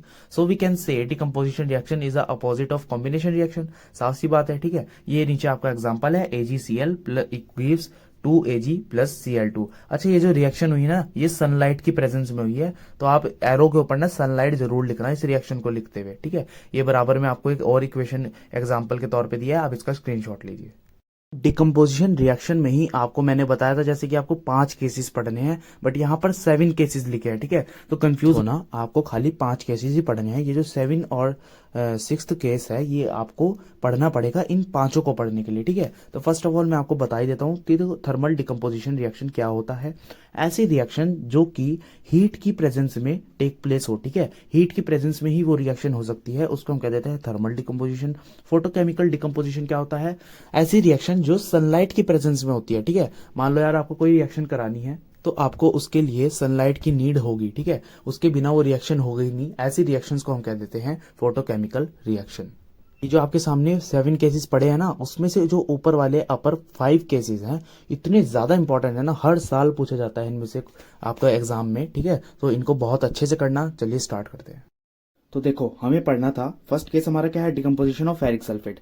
ये एक थर्मल डिकम्पोजिशन रिएक्शन है। अभी इसको एक स्लाइड वाइज भी मैं समझाऊंगा, पहले मैं थोड़ा सा ऐसे प्रैक्टिकली समझा देता हूँ, ठीक है। इस रिएक्शन को हम थर्मल डिकम्पोजिशन डिकम्पोजिशन रिएक्शन भी कह देते हैं। क्यों कहते हैं? बिकॉज ये हीट की प्रेजेंस में होती है। मैंने आपको क्या बताया था कि थर्मल डिकम्पोजिशन रिएक्शन वो होती है जो कि हीट की प्रेजेंस में हो, ठीक है, उनको हम कहते हैं थर्मल डिकम्पोजिशन रिएक्शन। अच्छा, ये क्या होता है, फेरिक सल्फेट क्या होता है, फर्स्ट ऑफ ऑल मैं आपको यही बता देता हूँ। फेरिक सल्फेट को हम ऐसे लिखते हैं, ठीक है। फेरिक का मतलब आयरन, सल्फेट का मतलब SO4, ठीक है, ये 9th क्लास की बात है। तो चलिए मैंने आपको फॉर्मूला लिखना भी बता दिया कि फेरिक सल्फेट ये चीज होती है। अब आपको क्या करना है, जब when ferric sulphate is decompose, जब कभी भी मान लो हम ऐसे हमने कोई बीकर लिया, ठीक है, हमने बीकर लिया, इसमें डाल दिया हमने फेरिक सल्फेट, ठीक है। फेरिक सल्फेट डालते ही हमने क्या कहा, ये थर्मल डिकम्पोजिशन है तो हीट के प्रेजेंस में होगा। हमने जैसे ही नीचे से इसको हीट किया तो क्या चेंजेस आते हैं। फर्स्ट ऑफ ऑल ये जो फेरिक सल्फेट होता है इसमें ना 7 मॉलिक्यूल होते हैं वाटर के, ठीक है, 7 मॉलिक्यूल होता है वाटर के इसके साथ लगे हुए। यार आप कहीं पे मान लो आप फेरिक सल्फेट लिया, उसमें आपको 7 मॉलिक्यूल्स वाटर के भी ही जरूर मिलेंगे उसके साथ लगे हुए। फर्स्ट ऑफ ऑल हमें क्या करना होगा, इन 7 मॉलिक्यूल्स को हटाना होगा वाटर के। कैसे निकलेगा, हमें इसको हीट करना पड़ेगा, ठीक है। अब देखो मैं उधर लिख देता हूँ, वेट मैं आपको एंगल थोड़ा फिक्स करता हूँ। ये देखो फेरिक सल्फेट जब कि हम हीट करते हैं, देखो हीट का साइन क्या होता है, ऐसा, ठीक है, ट्रायंगल, इसको कहते हैं हम हीट का साइन। अगर आपको ऐसे हीट नहीं लिखना तो आप ये साइन भी लगा सकते हैं, ठीक है। तो जैसे ही हम इसको हीट करेंगे जो इसके 7 मॉलिक्यूल्स होते हैं ना, FeSO4 प्लस H2O, ठीक है, ऐसे ना सेपरेट हो जाएंगे। देखो यहाँ पर क्या है, डॉट, वहां पर ना सेपरेट हो जाएंगे इसके वाटर के मॉलिक्यूल्स। अब होती है आपकी असली रिएक्शन आगे, ठीक है। जैसे मान लो हमने ये कोई बीकर था, इसमें हमने ये डाला 7 मॉलिक्यूल्स H2O के साथ, ठीक है। अब हमने इसको हीट किया तो इसके 7 मॉलिक्यूल्स कहाँ गए, ये तो उड़ गए भैया, ठीक है, ये तो उड़ गए। ध्यान रखना मैं क्या कर रहा हूँ, उड़ गए। और ये बीकर क्या है, यहाँ से फिलहाल बंद है, ठीक है, यहाँ से फिलहाल बीकर बंद है। अब जब ये एवापोरेट हुए होंगे तो ये यहाँ पर जाकर कंटेन हो गए होंगे वाटर ड्रॉपलेट्स के फॉर्म में, ठीक है, 7 मॉलिक्यूल्स। अब क्या करते हैं, जब हम इसे और हीट करेंगे तो आपका FeSO4 जो आपका यहाँ फेरिक सल्फेट बचा था ना, ये तो भैया आपका हीट हो गया था, ठीक है, ये तो ऊपर उड़ गया। अब जो आपका फेरिक सल्फेट बचा, ये क्या होता है जब हम इसको हीट करते हैं, ये होता है ग्रीन कलर का, ग्रीन कलर का। ये सब बातें ध्यान रखना है, ग्रीन कलर का ये उड़ गया, ठीक है, ये सब बातें अभी आएंगी नोट्स के फॉर्म में, एक प्रेजेंट आपको दिख जाएंगी, ठीक है, अच्छे फॉर्म में। देखो ये ग्रीन कलर का फेरिक सल्फेट होता है इसके अंदर। जैसे आप इसको हीट करते जाते हो क्या होता है, आपको मिल जाता है फेरिक Fe2O3, ठीक है, इसको कह देते हैं हम फेरिक ऑक्साइड। और ये कैसा होता है, ब्राउन कलर का, ब्राउन कलर, मतलब इसका कलर ग्रीन कलर से चेंज होकर कैसा हो जाता है आपका, ब्राउन कलर का, ठीक है, ब्राउन कलर का इसका कलर चेंज हो जाता है। और आपको क्या मिलती है, SO2 plus SO3 suffocating gas, ठीक है। ये देखो आपको जैसे ही आपने इसे हीट किया, सबसे पहले आपने क्या लिया था, 7 मॉलिक्यूल्स ऑफ वाटर के साथ आपने इसको इसके अंदर डाला, ठीक है, आपने इसको हीट किया, जो 7 मॉलिक्यूल्स है वो उड़कर ना यहाँ पर आके चिपक गए, ठीक है, वाटर ड्रॉपलेट्स, यार भाप बन जाता है ना, वो आकर एवापोरेट होकर यहाँ पर कंटेन हो गए, ठीक है। फिर आपके पास जो FeSO4 बचा, मतलब इसमें ही बचा था, आपने उसको और हीट किया और वो FeSO4 का कलर क्या था, ग्रीन कलर। जैसे आप उसको और हीट करते रहे तो उसका कलर चेंज होकर आपको मिला ब्राउन कलर का फेरिक ऑक्साइड, ठीक है, इसको क्या कहते हैं, फेरिक ऑक्साइड। अपनी रिएक्शन के नीचे लिख लेना, वैसे भी जो स्लाइड आएगी उसमें लिखा रहेगा, ठीक है। फेरिक ऑक्साइड आपको मिल गया जिसका कलर था ब्राउन कलर, और आपको 2 सफोकेटिंग गैस मिली, क्या कहते हैं, SO2 SO3, ठीक है, SO2 SO3। अब जैसे ही आपने ढक्कन हटाया और आप ऐसे झांक रहे हो, ठीक है, ऐसे झांक रहे हो इसके अंदर, ऐसे झांक रहे हो, तो ये जो सफोकेटिंग गैस है ना, ऐसे ऐसे ये आपको सफोकेशन सा फील कराएंगी, ठीक है, आपको सांस लेने में दिक्कत कराएंगी, तो इसलिए इसका नाम हो जाता है सफोकेटिंग गैस, SO2 SO3। अब देखते हैं अपने स्लाइड से। तो देखो भाई हमने क्या लिया था, बीकर में FeSO4 लिया था, उसके अंदर 7 मॉलिक्यूल्स ऑफ वाटर भी थे। देखो क्या था, when ferric sulphate is decompose, जब फेरिक सल्फेट टूट के डिकम्पोज हो गया Fe2O3 SO2 और SO3 में, तो क्या हुआ, जो फेरिक सल्फेट आपका ग्रीन कलर का था ना, वो चेंज हो गया ब्राउन कलर में, ठीक है, ब्राउन कलर का फेरिक ऑक्साइड बना जैसे ही वो डिकम्पोज हुआ, ठीक है। पहले वो उसका कलर ना व्हाइट होता है, पर जब आप उसको हीट करते रहते हो तो लास्ट कलर जो आता है वो ब्राउन हो जाता है, ठीक है। तो आपको ये पॉइंट लिखना है, when ferric sulphate is decompose decompose, green colour of ferric sulphate changes into brown colour of ferric oxide. ठीक है, सेकंड चीज आपने क्या ऑब्जर्व करी कि SO2 SO3 गैस भी बनी थी। ठीक है, जो कैसी थी, सफोकेटिंग। तो सेकंड पॉइंट क्या हो गया, a suffocating gas SO2 SO3 is formed. यार ये लिख लेना स्लाइड में, सॉरी वो गलती से नहीं लिखा गया। ठीक है, SO2 SO3 is formed. Third point आपका आता है, ये है सबसे ज्यादा इंपॉर्टेंट पॉइंट। ठीक है, ferric sulphate is an hydrated salt. ठीक है, गीला सॉल्ट है, मतलब गीला सॉल्ट है, हाइड्रेटेड का मतलब होता है गीला। Containing 7 molecules of water of crystallisation. ठीक है, मतलब उसके अंदर 7 मॉलिक्यूल्स होते हैं वाटर के। So when it is heated, जैसे ही हम उसको गर्म करते हैं, द मॉलिक्यूल्स ऑफ वाटर इवापोरेट्स। भाई जैसे ही आप आग लगाओगे, मतलब गर्म करोगे नीचे से FeSO4 7H2O को, तो उसके जो 7 मॉलिक्यूल्स ऑफ वाटर थे वो क्या होंगे, वो इवापोरेट्स होकर जाकर and get deposited at the mouth of the test tube. जिस भी टेस्ट ट्यूब में आप एक्सपेरिमेंट कर रहे हो उसके माउथ पर जाकर इकट्ठे हो जाएंगे। ठीक है, in the form of water droplets. अब हम इसको देखते हैं रिएक्शन। फर्स्ट रिएक्शन आपकी आती है FeSO4 7H2O गिव्स। जैसे हम उसको हीट करते हैं, यार इसके ऊपर ना एरो के ऊपर हीट का साइन लगा लेना। ठीक है, क्या था, ट्रायंगल के फॉर्म में। FeSO4 प्लस 7H2O, देखो 7 मॉलिक्यूल्स ऑफ वाटर अलग हो गए। सेकेंड रिएक्शन आपकी आती है, जो आपका FeSO4 बचा, जब उसने आपको फर्दर और हीट किया तो क्या आपके पास आया, ब्राउन कलर का फेरिक ऑक्साइड। ठीक है, और क्या मिली आपको, 2 सफोकेटिंग गैसेस मिली, SO2 प्लस SO3। तो ये था आपका डिकम्पोजिशन ऑफ फेरिक सल्फेट। हमारा सेकंड केस आता है डिकम्पोजिशन ऑफ लेड नाइट्रेट। ठीक है, decomposition of lead nitrate. First of all देखो, ये भी थर्मल डिकम्पोजिशन रिएक्शन ही है। थर्मल डिकम्पोजिशन रिएक्शन क्या होती है, जो कि हीट के प्रेजेंस में होती है। ठीक है, तो लेड नाइट्रेट सबसे पहले यही देख लो, लेड नाइट्रेट को लिखते कैसे हैं। लेड का फॉर्मूला होता है Pb। ठीक है, और नाइट्रेट होता है आपका NO3। अब ये इसकी वैलेंसी होती है, वो क्या होती है 2, इसकी होती है 1। जब आप क्रॉस मल्टीप्लाई करते हो Pb NO3 का होल ट्वाइस। ठीक है, ये आपका क्या आ गया, फॉर्मूला। ये तो आपका फॉर्मूला मैंने आपको बनाना दिखा दिया। वैसे 9th क्लास का कॉन्सेप्ट है, ये तो आपको आना चाहिए था पहले से ही। अगर आता था तो बहुत अच्छी बात है। अब जरा 1 सेकंड के लिए वेट करिए।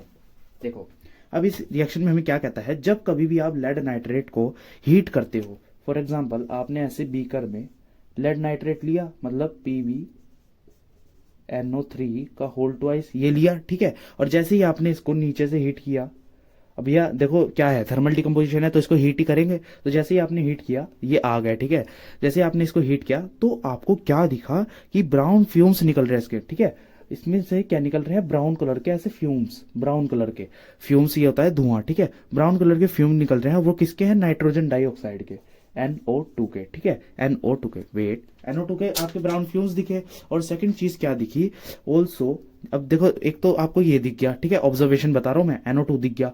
अब जब एक बच्चा आया, उसने एक कैंडल को, जलती हुई कैंडल यहाँ इसके टेस्ट ट्यूब के मुंह पर रखी, तो ये जो आग थी ना ये एकदम ऐसे फैल गई। ठीक है, ऐसे फैल गई, क्यों फैल गई, because also if you place a burning candle at the mouth of the test tube, flame increases. ये जो फ्लेम है वो इंक्रीज होगी due to evolution of O2 gas. ठीक है, बिकॉज इसमें से एक तो नाइट्रोजन गैस निकल रही थी, एक आपका ऑक्सीजन गैस भी निकल रही थी। ठीक है, ऑक्सीजन गैस, और ऑक्सीजन गैस हमेशा अपनी आग को बढ़ाता है। ठीक है, ऑक्सीजन गैस अपनी आग को, फ्लेम को बढ़ा देता है। ठीक है, बढ़ा देता है। चलिए दैट्स वाई आपकी ऑब्जर्वेशन थी। अब हम पढ़ते हैं अपना slide. When lead nitrate is heated, जैसे हम लेड नाइट्रेट को गर्म करते हैं तो उसमें से क्या निकल रहा था, brown fumes of nitrogen dioxide gas are formed. ठीक है, also if you place a burning candle at the mouth of the test tube, flame increases. Flame क्यों इंक्रीज हो रही थी, बिकॉज उसमें से O2 गैस भी निकल रही थी। ठीक है, ये आपकी नीचे रिएक्शन है। अच्छा, ये 2 2 4 ये सब क्या लगा हुआ है। ठीक है, ये क्या है, हम जब बैलेंसिंग करते हैं, दैट्स वाई हम इसको 2 2 4 ये आपको लगानी पड़ती है। अगर आपको बैलेंसिंग नहीं आती तो आप मेरा सेकंड पार्ट जाकर देख लो, सारे के सारे पार्ट्स आपको कमेंट्स में मिल जाएंगे। ठीक है, तो आपको ब्राउन फ्यूम्स दिखे थे नाइट्रोजन डाइऑक्साइड के, और उसमें से O2 गैस निकल रही थी। आपने उसको चेक कैसे किया, बर्निंग कैंडल को उसकी माउथ पर रखे। इसी में से ना अलग अलग तरीके से आपसे क्वेश्चन पूछ सकते हैं कि नाइट्रोजन डाइऑक्साइड का कलर क्या था। ठीक है, जिस तरह ब्राउन फ्यूम्स निकल रहे थे तो उसका कलर क्या हुआ, ब्राउन। ठीक है, और आपसे पूछ लेंगे कि जैसे ही आपने बर्निंग कैंडल को उसके मुंह पर रखा तो क्या हुआ, और ऑक्सीजन गैस निकल रही थी, आपने इसको चेक कैसे किया। ठीक है, तरह तरह के क्वेश्चन आपसे बनाकर पूछ सकते हैं। अब हमारा थर्ड केस आता है, जो कि है डिकम्पोजिशन ऑफ सिल्वर क्लोराइड। ठीक है, डिकम्पोजिशन ऑफ सिल्वर क्लोराइड। अब हम इसका डिकम्पोजिशन सीखेंगे। अच्छा, ये कैसी रिएक्शन है, फोटोकेमिकल रिएक्शन। फोटोकेमिकल रिएक्शन होती है जो हीट की, सनलाइट की प्रेजेंस में होती है, और उसका साइन क्या होता है सनलाइट का, देखो इस तरीके का आपका साइन होता है एच और म्यू, ठीक है, ये आपको साइन लगाना पड़ता है। मान लो कोई रिएक्शन है उसके ऊपर बेस्ड हो रही है, ठीक है, सनलाइट की प्रेजेंस में हो रही है, तो आपको ना एच और म्यू, पूरा सनलाइट लिखने की जरूरत नहीं है, आप ऐसे एच म्यू लिख सकते हो, और अगर हीट की प्रेजेंस में हो रही है तो आप ऐसे डेल्टा लगा सकते हो, बट यहाँ पर हमें एच म्यू का यूज करना है बिकॉज ये फोटोकेमिकल रिएक्शन है। देखो क्या कहता है रिएक्शन, जब कभी भी आप ऐसे सिल्वर का फॉर्मूला होता है एजी और क्लोराइड का सीएल, ठीक है, AgCl, जब भी कभी भी आप इसको सनलाइट में छोड़ देते हो ना, ऐसे सनलाइट में, मान लो यार आपने एक प्लेट ली, उसमें थोड़ा सा AgCl रखा और उसको आप गलती से ना धूप में भूल गए, ऐसे सन की रेज इस पे पड़ी, ठीक है, सन की रेज इस पे पड़ी, तो ये डिकम्पोज हो जाता है आपका Ag प्लस Cl2 में, ठीक है, मतलब Ag आपका अलग हो जाता है और Cl2 मतलब क्लोरीन गैस बन जाती है, क्लोरीन गैस, इसका Ag तो यहीं पर रह जाएगा, और ये सिल्वर, ये जो आपका क्लोरीन गैस है ना, ये आपकी लिबरेट होकर उड़ जाएगी, ठीक है, ये तो उड़ जाएगी और आपके पास खाली Ag बचेगा, ठीक है। अब इसको समझ लेते हैं हम अपना स्लाइड से। तो देखो when white colour silver chloride, अच्छा यहाँ से आपको देखो कलर भी पता चल गया, जो सिल्वर क्लोराइड था उसका कलर कैसा था व्हाइट कलर, ठीक है। इस केप्ट इन सनलाइट, जब हम उसको सनलाइट में रखते हैं, it decomposes into grey colour silver, ठीक है, क्या बचता है आपका, वो डिकम्पोज हो जाता है, खाली आपके पास क्या बचता है, ग्रे कलर का तो सिल्वर बचता है, और chlorine gas is formed, chlorine gas क्या होती है, वो उड़ जाती है। Second point, therefore white colour silver chloride turns grey, ठीक है, वो ग्रे हो जाता है। This reaction is called photochemical reaction, इस रिएक्शन को हम फोटोकेमिकल रिएक्शन क्यों कहते हैं, because it take place in presence of sunlight, ठीक है। इस नीचे आपके पास आपकी रिएक्शन लिखी हुई है, देखो दो तरह की रिएक्शन है, इनको ना हम सोल्ट्स कहते हैं, ठीक है, AgCl और AgBr, ये दो तरह की एक रिएक्शन है, ठीक है, दो तरीके की रिएक्शन है, इन दोनों को आपको लर्न करना है। इससे रिलेटेड आपके सामने एक नोट पॉइंट आता है, और ये नोट पॉइंट बहुत ज्यादा इंपॉर्टेंट है, 1-2 मार्क्स के क्वेश्चन इसमें से आ जाते हैं, ठीक है। This two salts are used in black and white photography, देखो यहाँ पर ना टू ये वाला नहीं है, वो टू से टू का मतलब है, ठीक है, दो तरीके के salt are used in black and white photography, ये देखो जिस तरीके से नीचे एक फोटोग्राफ लगाई गई है, इस तरीके की फोटोग्राफी में हम इसको यूज करते थे। Second point, silver chloride should be stored in dark bottles, इनको ना हम डार्क बॉटल में रखते हैं, क्यों रखते हैं, because in presence of sunlight, sunlight की प्रेजेंस में ये डिकम्पोज हो जाता है सिल्वर देने के लिए और क्लोरीन गैस बन जाती है, ठीक है, इसलिए ना हम इसको डार्क बॉटल में रखते हैं ताकि ये सनलाइट से रिएक्ट ना कर पाए। अब आपने जितने भी डिकम्पोजिशन के केसेस पढ़े उनमें से सबसे इंपॉर्टेंट केस ये है डिकम्पोजिशन ऑफ कैल्शियम कार्बोनेट, ठीक है, सबसे ज्यादा इंपॉर्टेंट है ये। देखो कैल्शियम कार्बोनेट को हम लाइमस्टोन भी कहते हैं, और इसका फॉर्मूला होता है CaCO3, ठीक है, कैल्शियम कार्बोनेट, ठीक है, कार्बोनेट क्या है, C एक तो कार्बन है, देखो ये पूरा क्या है कैल्शियम, ये क्या है कार्बन, और ये क्या है ऑक्सीजन, ठीक है, इनका मेल को हम कह देते हैं कैल्शियम कार्बोनेट, और आपका कैल्शियम कार्बोनेट को हम कह देते हैं लाइमस्टोन भी, ठीक है, जिस तरीके से आपने क्विक लाइम पढ़ा था ना CaO, ठीक है, और स्लेक्ट लाइम पढ़ा था, उस तरीके से कैल्शियम कार्बोनेट भी होता है। अब हमें इसकी रिएक्शन देखनी है, इसको समझना है, देखो इसका डिकम्पोजिशन समझना है हमें, देखो कैसे करते हैं। व्हेन कैल्शियम कार्बोनेट और लाइमस्टोन, ठीक है, कैल्शियम कार्बोनेट और लाइमस्टोन आर हीटेड, मतलब इसको जैसे ही हम हीट करते हैं, देखो आप इस हीट को यहाँ पर भी लिख सकते हो या फिर यहाँ पर प्लस लगाकर हीट भी लिख सकते हो, ठीक है, जैसे आप इसको हीट करते हैं तो हमें मिलता है क्विकलाइम, ठीक है, क्विकलाइम मतलब चूना, ठीक है, हमें मिलता है चूना, क्विकलाइम, और आपका CO2 गैस बन जाती है, ठीक है, CO2 गैस, ये आपका इस फॉर्म में डिकम्पोज हो जाता है, इसको हम क्या कह देते हैं क्विकलाइम, क्विकलाइम क्या होता है आपका चूना, और CO2 गैस मिलती है। अच्छा, ये दो चीजें हमें मिलती हैं। दूसरी चीज, अब हमें एक टेस्ट करना होता है CO2 गैस के लिए, हमें ये देखना होता है कि इसमें CO2 गैस है भी या फिर नहीं, उस टेस्ट को हम करते हैं अब सेकंड पॉइंट में, ठीक है।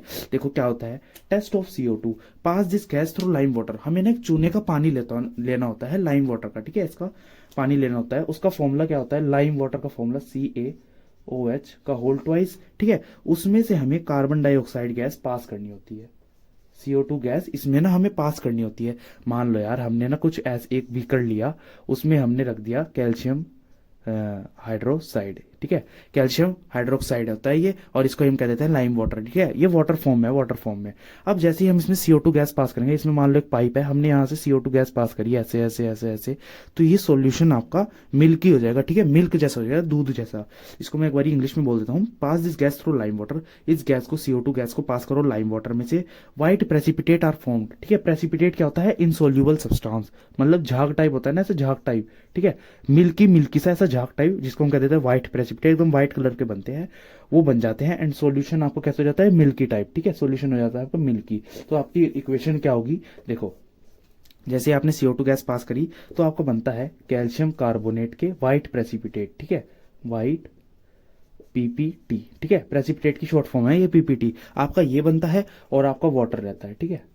इसके तो प्रेसिपिटेट बनते हैं, और प्रेसिपिटेट की प्रॉपर्टी आपने पढ़ी होगी ना, कुछ देर बाद ना ऐसे सेटल डाउन हो जाता है, ठीक है। मान लो ये प्रेसिपिटेट यहाँ पर बने झाग टाइप, थोड़ी देर बाद ना वो ऐसे नीचे जाकर बैठ जाएंगे ऐसे सारे, और यहाँ क्या बचेगा वाटर टाइप, ठीक है, यहाँ पर वाटर बच जाएगा, वो सारा नीचे जाकर बैठ जाएगा। तो ये थी आपकी इक्वेशन। अब जैसे आप when axis of this gas pass through the lime water, मतलब ये आप अगर पास करते ही रहो करते रहो करते रहो तो थोड़ी देर बाद जो आपका सॉल्यूशन था ना वो एकदम डिसअपियर हो जाएगा, मिल्की कलर डिसअपियर, मतलब वो जो दूध जैसा कलर आता है ना व्हाइट कलर, वो डिसअपियर हो जाएगा, मतलब गायब हो जाएगा, ठीक है। एंड सॉल्यूशन बिकम क्लियर, एकदम क्लियर ट्रांसपेरेंट आपका सॉल्यूशन आपके पास बचेगा। तो ये था आपका डिकम्पोजिशन ऑफ कैल्शियम कार्बोनेट, बड़ी ही इंपॉर्टेंट है। अब हम इसको समझ लेते हैं स्लाइड से। फर्स्ट पॉइंट क्या कहता है, व्हेन कैल्शियम कार्बोनेट, मतलब यही CaCO3 और लाइमस्टोन आएगा, ठीक है, एंड की जगह और आएगा यहाँ पर, और लाइमस्टोन आर हीटेड, जब कभी भी इनको हीट करते हैं हम तो क्विक लाइम इज फॉर्म्ड, ठीक है, क्विक लाइम बनता है, चूना बनता है, which is use for white washing. इसको हम वाइट वॉशिंग के लिए यूज भी करते हैं। वाइट वॉशिंग क्या यार, देखते हो ना जब कभी मकान बनते हैं उसमें पहले व्हाइट कलर का चूना पोत देते हैं, ठीक है, तो वो चूना ही तो होता है, ठीक है। Also CO2 gas are formed, और CO2 गैस भी आपकी बनती है। और ये आपकी इक्वेशन है, ठीक है, इस इक्वेशन को याद कर लेना। सेकंड पॉइंट क्या कहता है, टेस्ट ऑफ CO2, ठीक है, इस CO2 या इसमें निकली है या नहीं, इसके लिए हमें टेस्ट करना होता है। Pass this gas through lime water, मतलब चूने का एक पानी लो और उसमें से इसको पास करो CO2 गैस को, व्हाइट प्रेसिपिटेट आर फॉर्म्ड, ठीक है, lime water white precipitate are form, और ये व्हाइट प्रेसिपिटेट किसके होता है, कैल्शियम कार्बोनेट के, ठीक है। एंड सॉल्यूशन टर्न्स मिल्की, और जो आपका सॉल्यूशन होता है वो कैसा हो जाता है, मिल्की कलर का। And when axis of this gas is passed, मतलब ज्यादा जब बहुत ज्यादा गैस CO2 आप पास कर देते हो इस सॉल्यूशन में, तो सॉल्यूशन आपका मिल्की कलर जो होता है ना आपका, वो डिसअपियर हो जाता है, मतलब गायब हो जाता है, एंड सॉल्यूशन बिकम क्लियर, और सॉल्यूशन आपका एकदम ट्रांसपेरेंट हो जाता है। अभी हमारा लास्ट केस है डिकम्पोजिशन ऑफ वाटर, ठीक है। वाटर को भी अब डिकम्पोज करना आपको सिखाएंगे। ये कैसा होता है, इलेक्ट्रोलाइसिस ऑफ वाटर भी इसको कहते हैं। When electricity is passed through acidified H2O, मतलब एसिडिफाइड, जब इलेक्ट्रिक बिजली पास करते हैं हम ना जिससे एसिडिफाइड वाटर्स में, तो क्या होता है, वो डिकम्पोज होता है हाइड्रोजन गैस और ऑक्सीजन गैस, ठीक है। डिकम्पोज मतलब टूट जाता है, वो देता है हमें हाइड्रोजन गैस दे देता है और ऑक्सीजन गैस देता है। This is called electrolysis of water. अब हम इसको ना परफॉर्म करके देख लेते हैं, मैं आपको दिखा देता हूँ प्रैक्टिकल तौर पर। हम एक एक करके स्टेप्स बनेंगे और अपना डायग्राम बनाते जाएंगे, ठीक है। फर्स्ट स्टेप आपका क्या कहता है, टेक प्लास्टिक मग, आपको एक प्लास्टिक का मग लेना है, ठीक है, ठीक है, and create 2 holes at the bottom of the beaker, ठीक है, एक 2 होल्स बना लीजिए इसके बॉटम में, इसके मग के, ठीक है। फिर आपको क्या करना है, इंसर्ट अ रबर कॉर्क, एक रबर की कॉर्क लगा दो। मान लो ये आपने 2 होल्स करे, ऐसे उसमें ना एक रबर कॉर्क लगा दो, ठीक है, नीचे उसके। और अब क्या पढ़ना है, insert on this in this 2 holes, ठीक है, ये आपने रबर कॉर्क लगा दी। सेकंड स्टेप है टेक 2 टेस्ट ट्यूब्स, मतलब 2 टेस्ट ट्यूब लो, fill them with water, 2 test tube लिया आपने ऐसे, इसको आपने भर दिया पानी से, ठीक है, पानी इसमें डाल दिया आपने, फिल देम विद वाटर। अच्छा, fill them with water and insert over 2 electrode. अब ये जो आपने रबर कॉर्क ली थी ना, इसमें ना आपको 2 इलेक्ट्रोड लगानी थी। इलेक्ट्रोड मतलब लोहे की ऐसे डंडे टाइप होते हैं, ठीक है, तो लोहे की 2 इलेक्ट्रोड, उसके ऊपर आपको ये दोनों टेस्ट ट्यूब आपको इंसर्ट कर देनी है। अब ये इलेक्ट्रोड ना ऐसे कॉर्क से बाहर आनी चाहिए, ठीक है। अच्छा, fill the mug with acidified water. अब ये जो आपका मग्गा है ना, मग्गा, इसमें आप एसिडिफाइड मतलब कोई वाटर लो, वाटर और उसमें ना कोई एसिड मिला के हल्का सा इसमें ऐसे घेर दो, ठीक है, इस मग को ऐसे फिल कर दो एसिडिफाइड वाटर से। अच्छा, नेक्स्ट ऑफ फ्यू ड्रॉप्स डालने आपको डाइल्यूट सल्फ्यूरिक एसिड के, मतलब dilute sulphuric acid, sulphuric acid का फॉर्मूला होता है H2SO4, और डाइल्यूट का मतलब इसमें पानी मिला हुआ है, ठीक है, H2SO4 प्लस वाटर। आपको क्या करना है, इसमें डाल देना है, ठीक है, मग में डालना है और इसके अंदर वाटर। अब क्या करना है, allow the current to pass through them. अब ये जो आपकी इलेक्ट्रोड्स है ना, इसको आप ऐसे स्विच और अपना बैटरी से कनेक्ट कर दो, ठीक है, कर दिया। अब ये आपका हो गया एकदम स्ट्रक्चर तैयार। अब आपको क्या करना है, ऐसे आपने स्विच ऑन करा, अलाउ द करंट टू पास। अब जैसे ही करंट पास होता है आपको ना बबल्स बनने दिखेंगे इन इलेक्ट्रोड्स पे ऐसे, ठीक है, ऐसे ना बबल बनने शुरू हो जाएंगे ऐसे, ठीक है। Allow the current to pass, जैसे हमने करंट को पास किया, bubbles are produced over the 2 electrodes, इन दोनों इलेक्ट्रोड्स के ऊपर बबल्स बनने स्टार्ट हो गए। अब हमें क्या दिखता है, ये देखो, ये जो ये टर्मिनल होता है ना, बड़े वाला साइन, ये तो है पॉजिटिव, ये होता है नेगेटिव। अब हमें क्या दिखता है कि जो नेगेटिव टर्मिनल है ना, इसमें तो आपका हाइड्रोजन गैस बन रही है और हाइड्रोजन गैस ज्यादा बन रही है, ठीक है, इस पे ना ज़्यादा बबल्स दिखाई दे रहे हैं एज कम्पेयर टू दिस, ठीक है, पॉजिटिव टर्मिनल वाली से। तो इसमें जो नेगेटिव से कनेक्ट है, नेगेटिव से, उसमें तो बन रही है हाइड्रोजन गैस, और जो पॉजिटिव से कनेक्ट है उसमें बन रही है आपका ऑक्सीजन गैस, ठीक है। जो आपको पॉजिटिव से कनेक्ट है उसमें बन रही है ऑक्सीजन गैस। अब जैसा कि मैंने आपको कहा कि जो हाइड्रोजन गैस थी उसका जो वॉल्यूम था वो डबल था एज कम्पेयर टू ऑक्सीजन। ये जो बबल बन रही थी ना, ये यहाँ पर ज्यादा बन रही थी। ये क्यों बन रही थी? क्या इधर ज्यादा करंट जा रहा था, इधर कम करंट जा रहा था? ऐसा नहीं होता। देखो क्या होता है, इसकी मैं आपको वजह बता देता हूँ। देखो H2O, ये वाटर आपने लिया था, इसको जैसे ही आप डिकम्पोज करते हो तो अब मैंने क्या कहा, हाइड्रोजन प्लस ऑक्सीजन आपको मिलता है। अब जब आप इसको बैलेंसिंग करेंगे तो हाइड्रोजन कितना है, 2, ऑक्सीजन कितना है, यहाँ पर तो 1 है, यहाँ पर 2 हो गया, तो हमें इसे बैलेंस करने के लिए यहाँ पर 2 लगाना पड़ेगा, ठीक है। और जब यहाँ पर 2 लगाओगे तो हाइड्रोजन कितना हो जाएगा, 2 गुना, ठीक है। अब इसको बैलेंस करना पड़ेगा तो यहाँ पर हमें 2 लगाना पड़ेगा। अब आपको सिंपली दिख ही रहा होगा यहाँ पर यार 2 पार्ट तो है हाइड्रोजन के और 1 पार्ट है ऑक्सीजन का, मतलब ऑक्सीजन कम बनेगी, हाइड्रोजन ज्यादा बनेगा, इसलिए आपका इस टेस्ट ट्यूब में हाइड्रोजन ज्यादा बना, ठीक है। ये थी इसकी कंडीशन। इस चीज को ध्यान रखना, 1 मार्क्स में ये आता है कि आपका हाइड्रोजन ज्यादा क्यों बना और ऑक्सीजन कम क्यों बना। तो आपको ये इक्वेशन लिखनी है और अपना रीजन लिख देना है। रिएक्शन के बारे में देखते हैं। देखो क्या होता है, इसके लिए आपको first of all reactivity series पढ़नी पड़ेगी। रिएक्टिविटी सीरीज वो आज हम पढ़ाएंगे, ठीक है। ये क्या कहता है, डिस्प्लेसमेंट रिएक्शन। मान लो आपको कोई रिएक्शन करानी है, जेड एन वाली लेते, ये ले लेते हैं Fe plus CuSO4।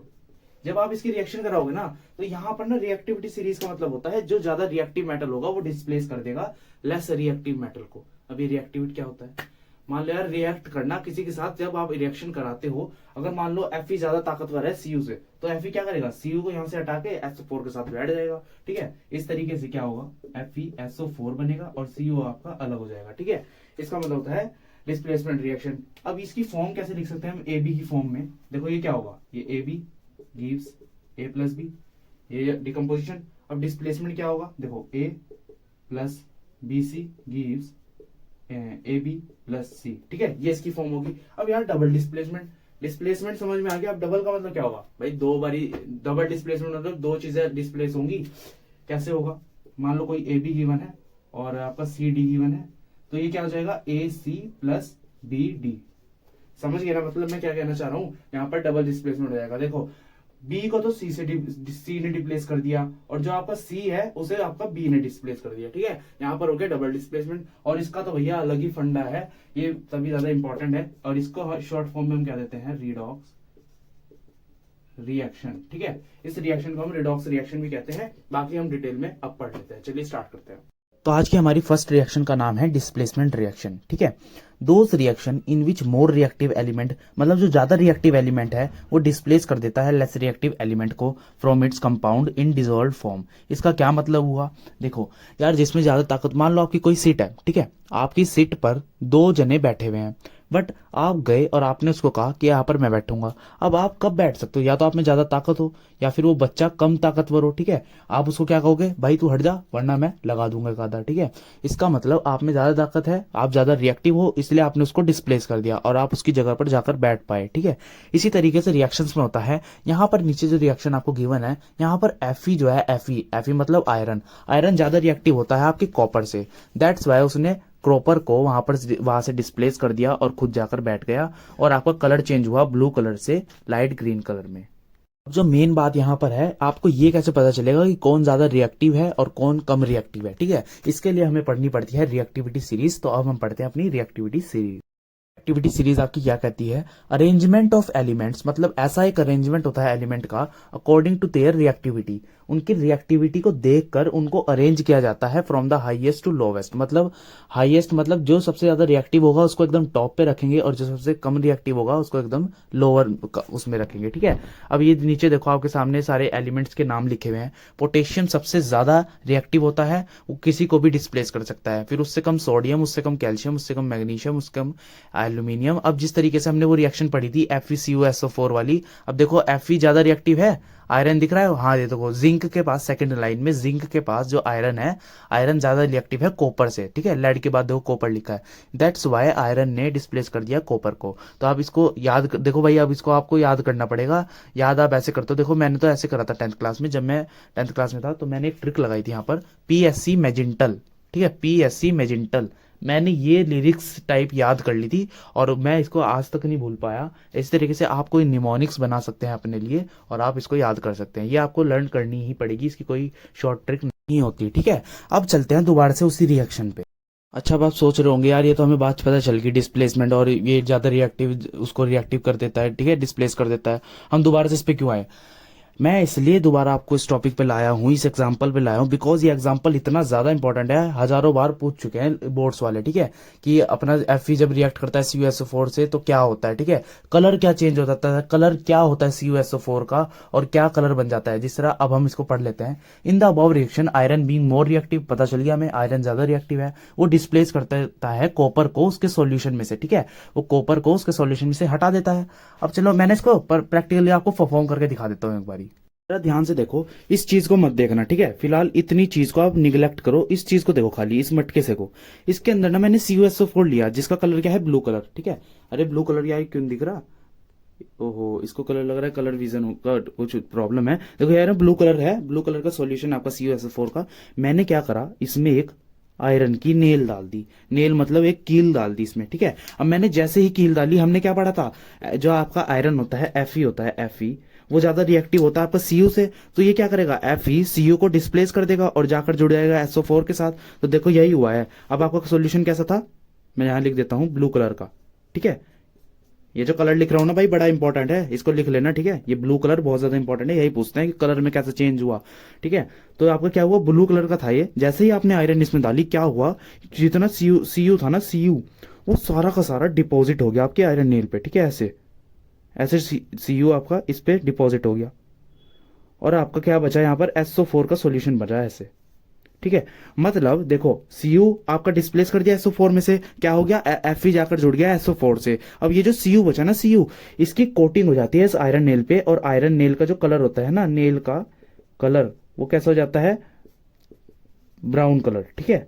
Iron nail का कलर बदल के कैसे हो जाता है, ब्राउन कलर। ये जो आयरन थी ना भाई, यहाँ तो ग्रे कलर की आती है ना आयरन, तो इसका कलर कैसे बदल के हो गया, ब्राउन कलर का। तो ये था आपका पूरा प्रैक्टिकली परफॉर्म, और इसका कलर कैसा हो गया पूरे के पूरे सॉल्यूशन का, ग्रीन, ठीक है। अब ग्रीन मार्कर नहीं था मेरे पे, वरना वो मैं यहाँ चला देता, आप समझ लो, ठीक है। ये कैसा हो गया आपका, ग्रीन कलर का। तो ये था आपका पूरा पूरा एक्सपेरिमेंट, बड़ा ही इंपॉर्टेंट है, आया था इसलिए पढ़ाया मैंने इतना उससे। अब पढ़ते हैं अपने पॉइंट्स, ठीक है। इन द अबव रिएक्शन, जो ऊपर आपको रिएक्शन है, iron being more reactive displaces copper from its solution, iron ज्यादा रिएक्टिव था इसलिए उसने कॉपर को डिस्प्लेस कर दिया उसके सॉल्यूशन में से। ऑल्सो ब्लू कलर का जो कॉपर सल्फेट का सॉल्यूशन था ना, वो चेंज हो गया light green colour of ferric sulphate, ठीक है। फेरिक सल्फेट कहते हैं FeSO4 को, ठीक है, उसके लाइट ग्रीन कलर में वो चेंज हो गया। Second point, copper metal get deposited on iron nail. अब भैया जो उसने कॉपर को डिस्प्लेस करा है तो वो सॉल्यूशन में ही, तो वो जाकर ना सारा का सारा डिपॉजिट हो जाता है आयरन नेल के ऊपर, and iron nail become brown. आप ना यार ये एक्सपेरिमेंट देख भी सकते हो, आप ले आना मार्केट से सामान और आप कर भी सकते हो इसको परफॉर्म, ठीक है, कोई हार्ड चीज नहीं है, या फिर आप अपनी स्कूल के लैब में जाके भी कर सकते हो। एक बार आप ना इसका स्क्रीनशॉट ले लो और इसको ना अपनी नोटबुक में ड्रॉ कर लेना। अब जिसकी 9th वीक है ना यार, उसको देखो थोड़ी सी प्रॉब्लम हो सकती है अब यहाँ पे डबल डिस्प्लेसमेंट रिएक्शन में। जब भी मैं देखता हूँ, जितना मैं करा सकता हूँ उतना मैं कराऊंगा, ठीक है। डबल डिस्प्लेसमेंट रिएक्शन, इसमें क्या होता है, डबल डिस्प्लेसमेंट होता है। इसका मतलब दोज रिएक्शन इन विच दो कंपाउंड्स, कंपाउंड क्या होता है, दो से ज्यादा एलिमेंट्स जिसमें होता है, ठीक है, compounds react by an exchange of ions. अब यहां पर आते हैं ये वर्ड आयन। यहां पर आयन क्या होता है भैया, आयन होता है कोई पॉजिटिवली चार्ज पार्टिकल और नेगेटिवली चार्ज्ड पार्टिकल, ठीक है, ऐसा पार्टिकल जिस पे चार्ज हो। अब ये भी नहीं समझ में आ रहा तो चलिए अभी करके बताते हैं, पहले हम पढ़ लेते हैं। To form two new compounds, ठीक है, रिएक्ट करके डिस्प्लेस करके वो दो नए कंपाउंड्स बनाता है, are called double displacement reaction, ठीक है। एक्सचेंज ऑफ, और ये रिएक्शन होती कैसे है, एक्सचेंज ऑफ आयन से। इस रिएक्शन को कह देते हैं double displacement reaction. Mostly double displacement reaction are called precipitation reaction, ठीक है। ज्यादा से ज्यादा जितनी भी यहाँ पर डबल डिस्प्लेसमेंट रिएक्शन होती है ना, ये प्रेसिपिटेशन रिएक्शन भी होती है। अगर मैं आपसे पूछता हूँ भाई एक प्रेसिपिटेशन रिएक्शन बताओ, तो आप ना वहां पे डबल डिस्प्लेसमेंट रिएक्शन भी लिख सकते हो। जिस तरीके से नीचे जो रिएक्शन है, ये बड़ी इंपॉर्टेंट रिएक्शन है नीचे वाली। लास्ट में ना मैं सोच रहा हूँ सारी रिएक्शंस एक जगह लिख के आपको दोबारा से रिवाइज भी करा देंगे। पहले पढ़ लेते हैं, देखो ये Ba किसका सिंबल होता है, बैरियम का, ठीक है। बैरियम क्लोराइड जब रिएक्ट करता है आपका सोडियम सल्फेट से, तो वो क्या बनाता है, बैरियम सल्फेट बनाता है। व्हाइट प्रेसिपिटेट होते हैं जिसके, ठीक है, व्हाइट प्रेसिपिटेट, अभी आगे फिगर में बता देंगे, ठीक है। और आपका बनता है NaCl, एक्सचेंज ऑफ आयन से हुई है और ये रिएक्शन, ठीक है। अब ये बैरियम सल्फेट के आपके पास व्हाइट प्रेसिपिटेट बने हैं। प्रेसिपिटेट क्या होता है, ये अब हमें पढ़ना है। अब देखो प्रेसिपिटेट क्या होता है। What is precipitate, precipitate as a insoluble substance, ये एक ऐसा इनसॉल्युबल सब्सटेंस है। इनसॉल्युबल का मतलब जो आपका घुलते नहीं है पानी में, ठीक है, वो इनसॉल्युबल होता है। जिस तरह आप पानी में सैंड डाल दो तो वो क्या होगा, थोड़ी देर बाद जाकर नीचे जाकर बैठ जाएगी। इसी तरीके से आपका प्रेसिपिटेट होता है, that get settle down at the bottom of the beaker, जो थोड़ी देर बाद आपका बॉटम ऑफ द बीकर में जाकर सेटल डाउन हो जाते हैं। And remain insoluble, sorry, insoluble होते हैं। रिमेन इनसॉल्युबल का मतलब घुलते ही नहीं है। अब ये तो आपका हो गया प्रेसिपिटेट। सेकंड आता है आपका question, what is precipitation reaction, दोनों में डिफरेंस है, ठीक है। प्रेसिपिटेट अलग है, प्रेसिपिटेशन रिएक्शन अलग है। Those reaction in which one of the product form, अब प्रोडक्ट और रिएक्टेंट तो आपको पता है, रिएक्टेंट जो रिएक्ट करते हैं और प्रोडक्ट वो जो आपको बनकर मिलता है, ठीक है। वन ऑफ द प्रोडक्ट मतलब उन जो प्रोडक्ट आपके पास बने ना, उनमें से एक प्रोडक्ट हो आपका इनसॉल्युबल सब्सटेंस, ठीक है। And get settle down at the surface of the beaker is called precipitation reaction, and that insoluble substance known as precipitate, और वो जो इनसॉल्युबल सब्सटेंस है ना उसको हम कह देते हैं प्रेसिपिटेट। तो ये था आपका प्रेसिपिटेट। फिगर में देखो दिख रहा होगा, ये जो ब्लू ब्लू डॉट्स है ना, ये आपका प्रेसिपिटेट है। बेसिकली प्रेसिपिटेट ना एक झाग टाइप होते हैं। जब आप 11th क्लास में आओगे ना, इतने सारे एक्सपेरिमेंट होते हैं ना, तब आप सोचोगे यार ये क्या चीज थी, समझ ही नहीं आ रही थी, ठीक है। वहां तो आप खुद परफॉर्म करोगे। तो अब ना हम थोड़ा सा आयन के बारे में पढ़ लेते हैं, आयन के बारे में, ठीक है। यार ये बेसिक ज्ञान आपके पास होना चाहिए अगर आपको बाद में साइंस लेनी है, ठीक है। आयन देखो क्या होता है, आपने आज तक किसी भी एलिमेंट का सिंबल Na पढ़ा होगा। जब ये और इसके अगर हम इलेक्ट्रॉनिक कॉन्फ़िगरेशन करें, इसका एटॉमिक नंबर 11 होता है, तो ये क्या होगा 281, ठीक है। इसकी इलेक्ट्रॉनिक कॉन्फ़िगरेशन होगी। अब अगर ये लूज करेगा, अब भैया ये तो लूज ही करेगा ना, जब कभी भी सोडियम एटम एक इलेक्ट्रॉन को लूज करता है तो इसके ऊपर चार्ज आता है पॉजिटिव का, ठीक है। जबकि ये लूज कर रहा है, इसके ऊपर चार्ज आता है पॉजिटिव का। अगर कोई एलिमेंट गेन कर लेता है, मान लो क्लोरीन है, क्लोरीन, ठीक है, क्लोरीन की इलेक्ट्रॉनिक कॉन्फ़िगरेशन क्या होता है 287, ठीक है। इसके पास एक की कमी है, तो ये जब गेन करेगा तो इसके ऊपर आ जाएगा नेगेटिव का चार्ज। गेन करता है नेगेटिव का चार्ज, लूज करता है पॉजिटिव का चार्ज। और ये चार्ज पार्टिकल जो आपके पास आया है ना, Na+ और Cl नेगेटिव, तो ये क्या हो गया आपके आयन, ठीक है, ये हो गया आपके आयन। बस ये था आयन आपका, ठीक है। चलिए अब हमारी लास्ट रिएक्शन आती है जिसका नाम है रिडक्शन ऑक्सीडेशन रिएक्शन। सबसे ज्यादा इंपॉर्टेंट है, इंपॉर्टेंट नहीं कह सकते, एक तरीके से हार्ड है, थोड़ी सी हार्ड भी नहीं कह सकते, एक तरीके से कॉन्सेप्चुअल है थोड़ी सी, ठीक है। चलिए रिडक्शन ऑक्सीडेशन रिएक्शन को हम क्या कहते हैं, रिडॉक्स रिडॉक्स रिएक्शन, ठीक है। ये ना शॉर्ट फॉर्म होती है रिएक्शन की, ठीक है। हम इसको रिडॉक्स रिएक्शन भी कह देते हैं। जिस तरीके से यार आपका घर का नाम होता है ना, कुछ भी मान लो आपको एक बड़ा सा नाम होता है और घर पे आपको कह देते हैं एक छोटा सा नाम, लाइक जीतू, ठीक है। इसलिए रिडक्शन ऑक्सीडेशन रिएक्शन को हम, इसका छोटा सा नाम क्या होता है, रिडॉक्स रिएक्शन, ठीक है। चलिए अब इस रिएक्शन में आपको दो चीजें पढ़नी होंगी, जो कि है आपका रिडक्शन और ऑक्सीडेशन, ठीक है। दो चीजें आपको पढ़नी होंगी, इसका नाम है रिडक्शन और ऑक्सीडेशन। फर्स्ट ऑफ ऑल हम पढ़ते हैं ऑक्सीडेशन क्या होता है।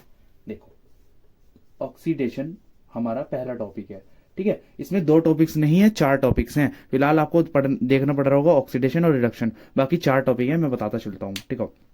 ऑक्सीडेशन क्या होता है, अ केमिकल रिएक्शन, ऐसी एक केमिकल रिएक्शन जिसमें इन विच सब्सटेंस गेन ऑक्सीजन, कोई भी एक सब्सटेंस होता है ना, कोई भी एक एलिमेंट होता है, वो गेन करता है ऑक्सीजन को, मतलब वो ऑक्सीजन पा लेता है और ऑक्सीजन और हाइड्रोजन को लूज करता है, ठीक है। ऑक्सीजन का गेन करना, हाइड्रोजन को लूज करना, लिख देता हूं मैं, gain of oxygen, gain of oxygen and loss of hydrogen, ठीक है। ये होता है आपका ऑक्सीडेशन। खाली इतनी सी डेफिनेशन थी, अभी आगे स्लाइड आएगी पूरी की पूरी, बट मैं थोड़ा सा यहां पर सिखा रहा हूं आपको कॉन्सेप्ट, ठीक है। अब हमें सीखना है रिडक्शन। रिडक्शन, रिडक्शन क्या होता है आपका, रिडक्शन यार इसका अपोजिट होगा। यहां पर क्या होगा, gain of hydrogen and lose of oxygen, ठीक है। कोई भी एक सब्सटेंस जब कभी भी वो हाइड्रोजन को गेन कर ले, मतलब हाइड्रोजन को पा ले, प्रोडक्ट जब बनता है ना वो हाइड्रोजन को पा ले और अपना ऑक्सीजन को लूज कर दे, ठीक है। तो ये होती है आपकी ऑक्सीडेशन और रिडक्शन। ये दोनों चीजें आपको पता चल गई। चलिए अब बढ़ते हैं आगे। अब जरा आप इस रिएक्शन में देखो, मैंने क्या कहा, ऑक्सीडेशन क्या होता है, gain of oxygen, loss of hydrogen.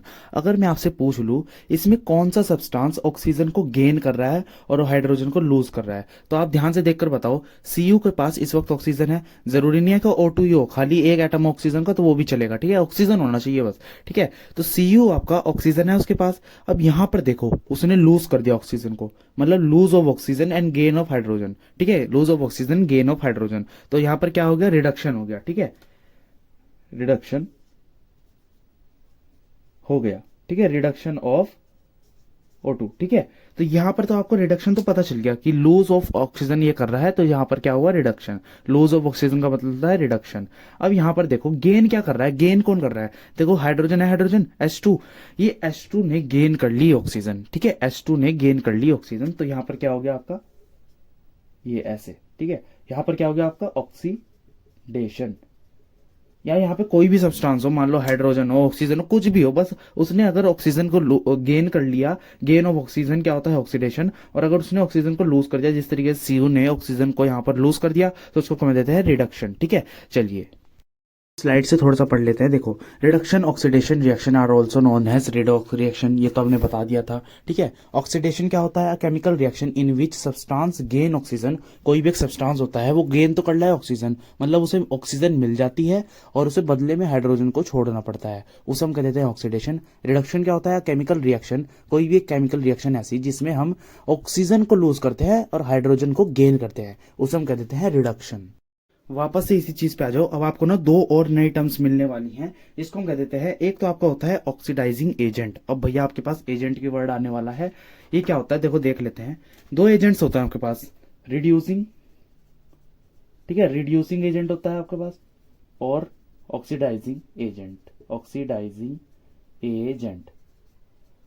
चलो, एजेंट क्या होते हैं भैया, जो आपको काम करवाते हैं, जो आपका काम कराते हैं जल्दी, ठीक है, जो आपको काम कराते हैं जल्दी। तो रिड्यूसिंग का मतलब आपको पता चल गया था, मतलब gain of hydrogen and loss of oxygen. अब देखो पढ़ते हैं हम, अ substance which causes removal of oxygen.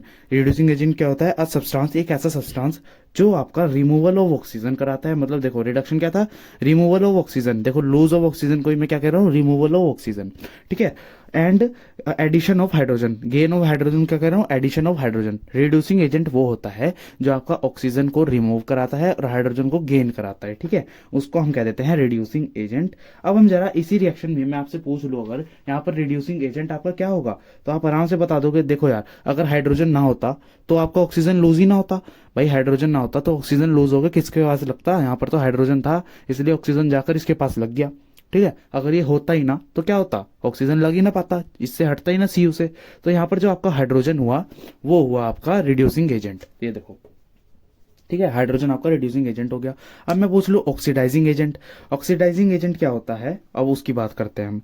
A substance which causes, ऐसा सब्सटेंस जो कॉज करता है आपका एडिशन ऑफ ऑक्सीजन, मतलब एडिशन ऑफ ऑक्सीजन का मतलब ऑक्सीजन को ऐड कराना, ठीक है। अब ऑक्सीजन को ऐड यहाँ पर कौन करा रहा है, और आपका क्या होता है, रिमूवल ऑफ हाइड्रोजन, ऑक्सीजन को ऐड कराना। देखो कहाँ पर, गेन ऑफ ऑक्सीजन को ऐड ऑफ ऑक्सीजन कह रहा हूँ, लॉस ऑफ हाइड्रोजन को रिमूवल ऑफ हाइड्रोजन कह रहा हूँ, ठीक है।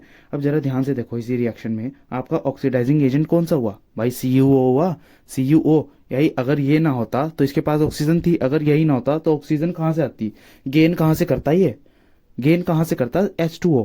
इसके पास जब CuO के पास ऑक्सीजन थी तभी तो ये गेन कर पाया, तो आपका CuO क्या हुआ, ऑक्सीडाइजिंग एजेंट, ठीक है।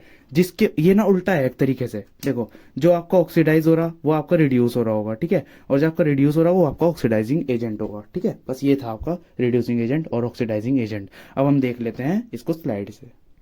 तो नीचे देखो, देखो रिड्यूसिंग एजेंट क्या होता है, a substance which causes removal of oxygen. अब यार इसको रीड करूंगा खाली मैं, ठीक है, समझा तो मैंने दिया ही है, तो आप रीड अपने आप से कर लेना और इसका ले लो स्क्रीनशॉट। तो एट द एंड आपको इस टॉपिक से समझ क्या आया कि रिडक्शन क्या होता है, gain of hydrogen, lose of oxygen, और ऑक्सीडेशन क्या होता है, lose of hydrogen, gain of oxygen, ठीक है। Oxidation is lose of hydrogen and reduction is gain of hydrogen, ठीक है।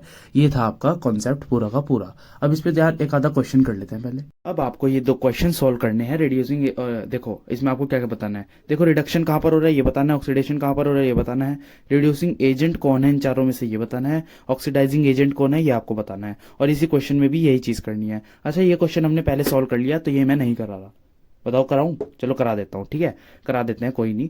रिडक्शन क्या था आपका? रिडक्शन था हाइड्रोजन का गेन होना, ठीक है। यहाँ पर मैं लिख देता हूँ छोटा सा, हाइड्रोजन गेन ऑक्सीजन लूज, ठीक है। इस तरीके से याद कर लो, reduction hydrogen gain oxygen.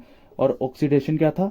Oxidation का मतलब होता है गेन ऑफ ऑक्सीजन और अपना लूज ऑफ हाइड्रोजन, ठीक है। ये होता है आपका ऑक्सीडेशन। अब हम करते हैं, देखो किसने अपना ऑक्सीजन को, अच्छा दोनों केस देखना एकदम पता चल जाएगा। अगर आपको हाइड्रोजन नहीं गेन होती हुई दिख रही तो आप देख लो कि ऑक्सीजन कहां पर लूज हो रही है, तो आपका सीयू पे देखो ऑक्सीजन लूज होगी, इसका मतलब यही है आपका जहां पर रिडक्शन हो रहा है, ठीक है। तो ये आपका रिडक्शन कहां पर हुआ? सीयूओ पर, ठीक है। ऑक्सीडेशन कहां पर हुआ? S2 पर। देखो S2 था, उसने ऑक्सीजन को गेन कर लिया, तो आपका S2 क्या होगा? ऑक्सीडेशन। अब मैंने कहा था ये एकदम अपोजिट होते हैं, जहां पर रिडक्शन हो रहा होगा ना वही आपका ऑक्सीडेशन ऑक्सीडाइजिंग एजेंट होगा, ठीक है, वही आपका ऑक्सीडाइजिंग एजेंट होगा। और जो आपका रिड्यूसिंग एजेंट होगा वही आपका ऑक्सीडेशन हो रहा होगा।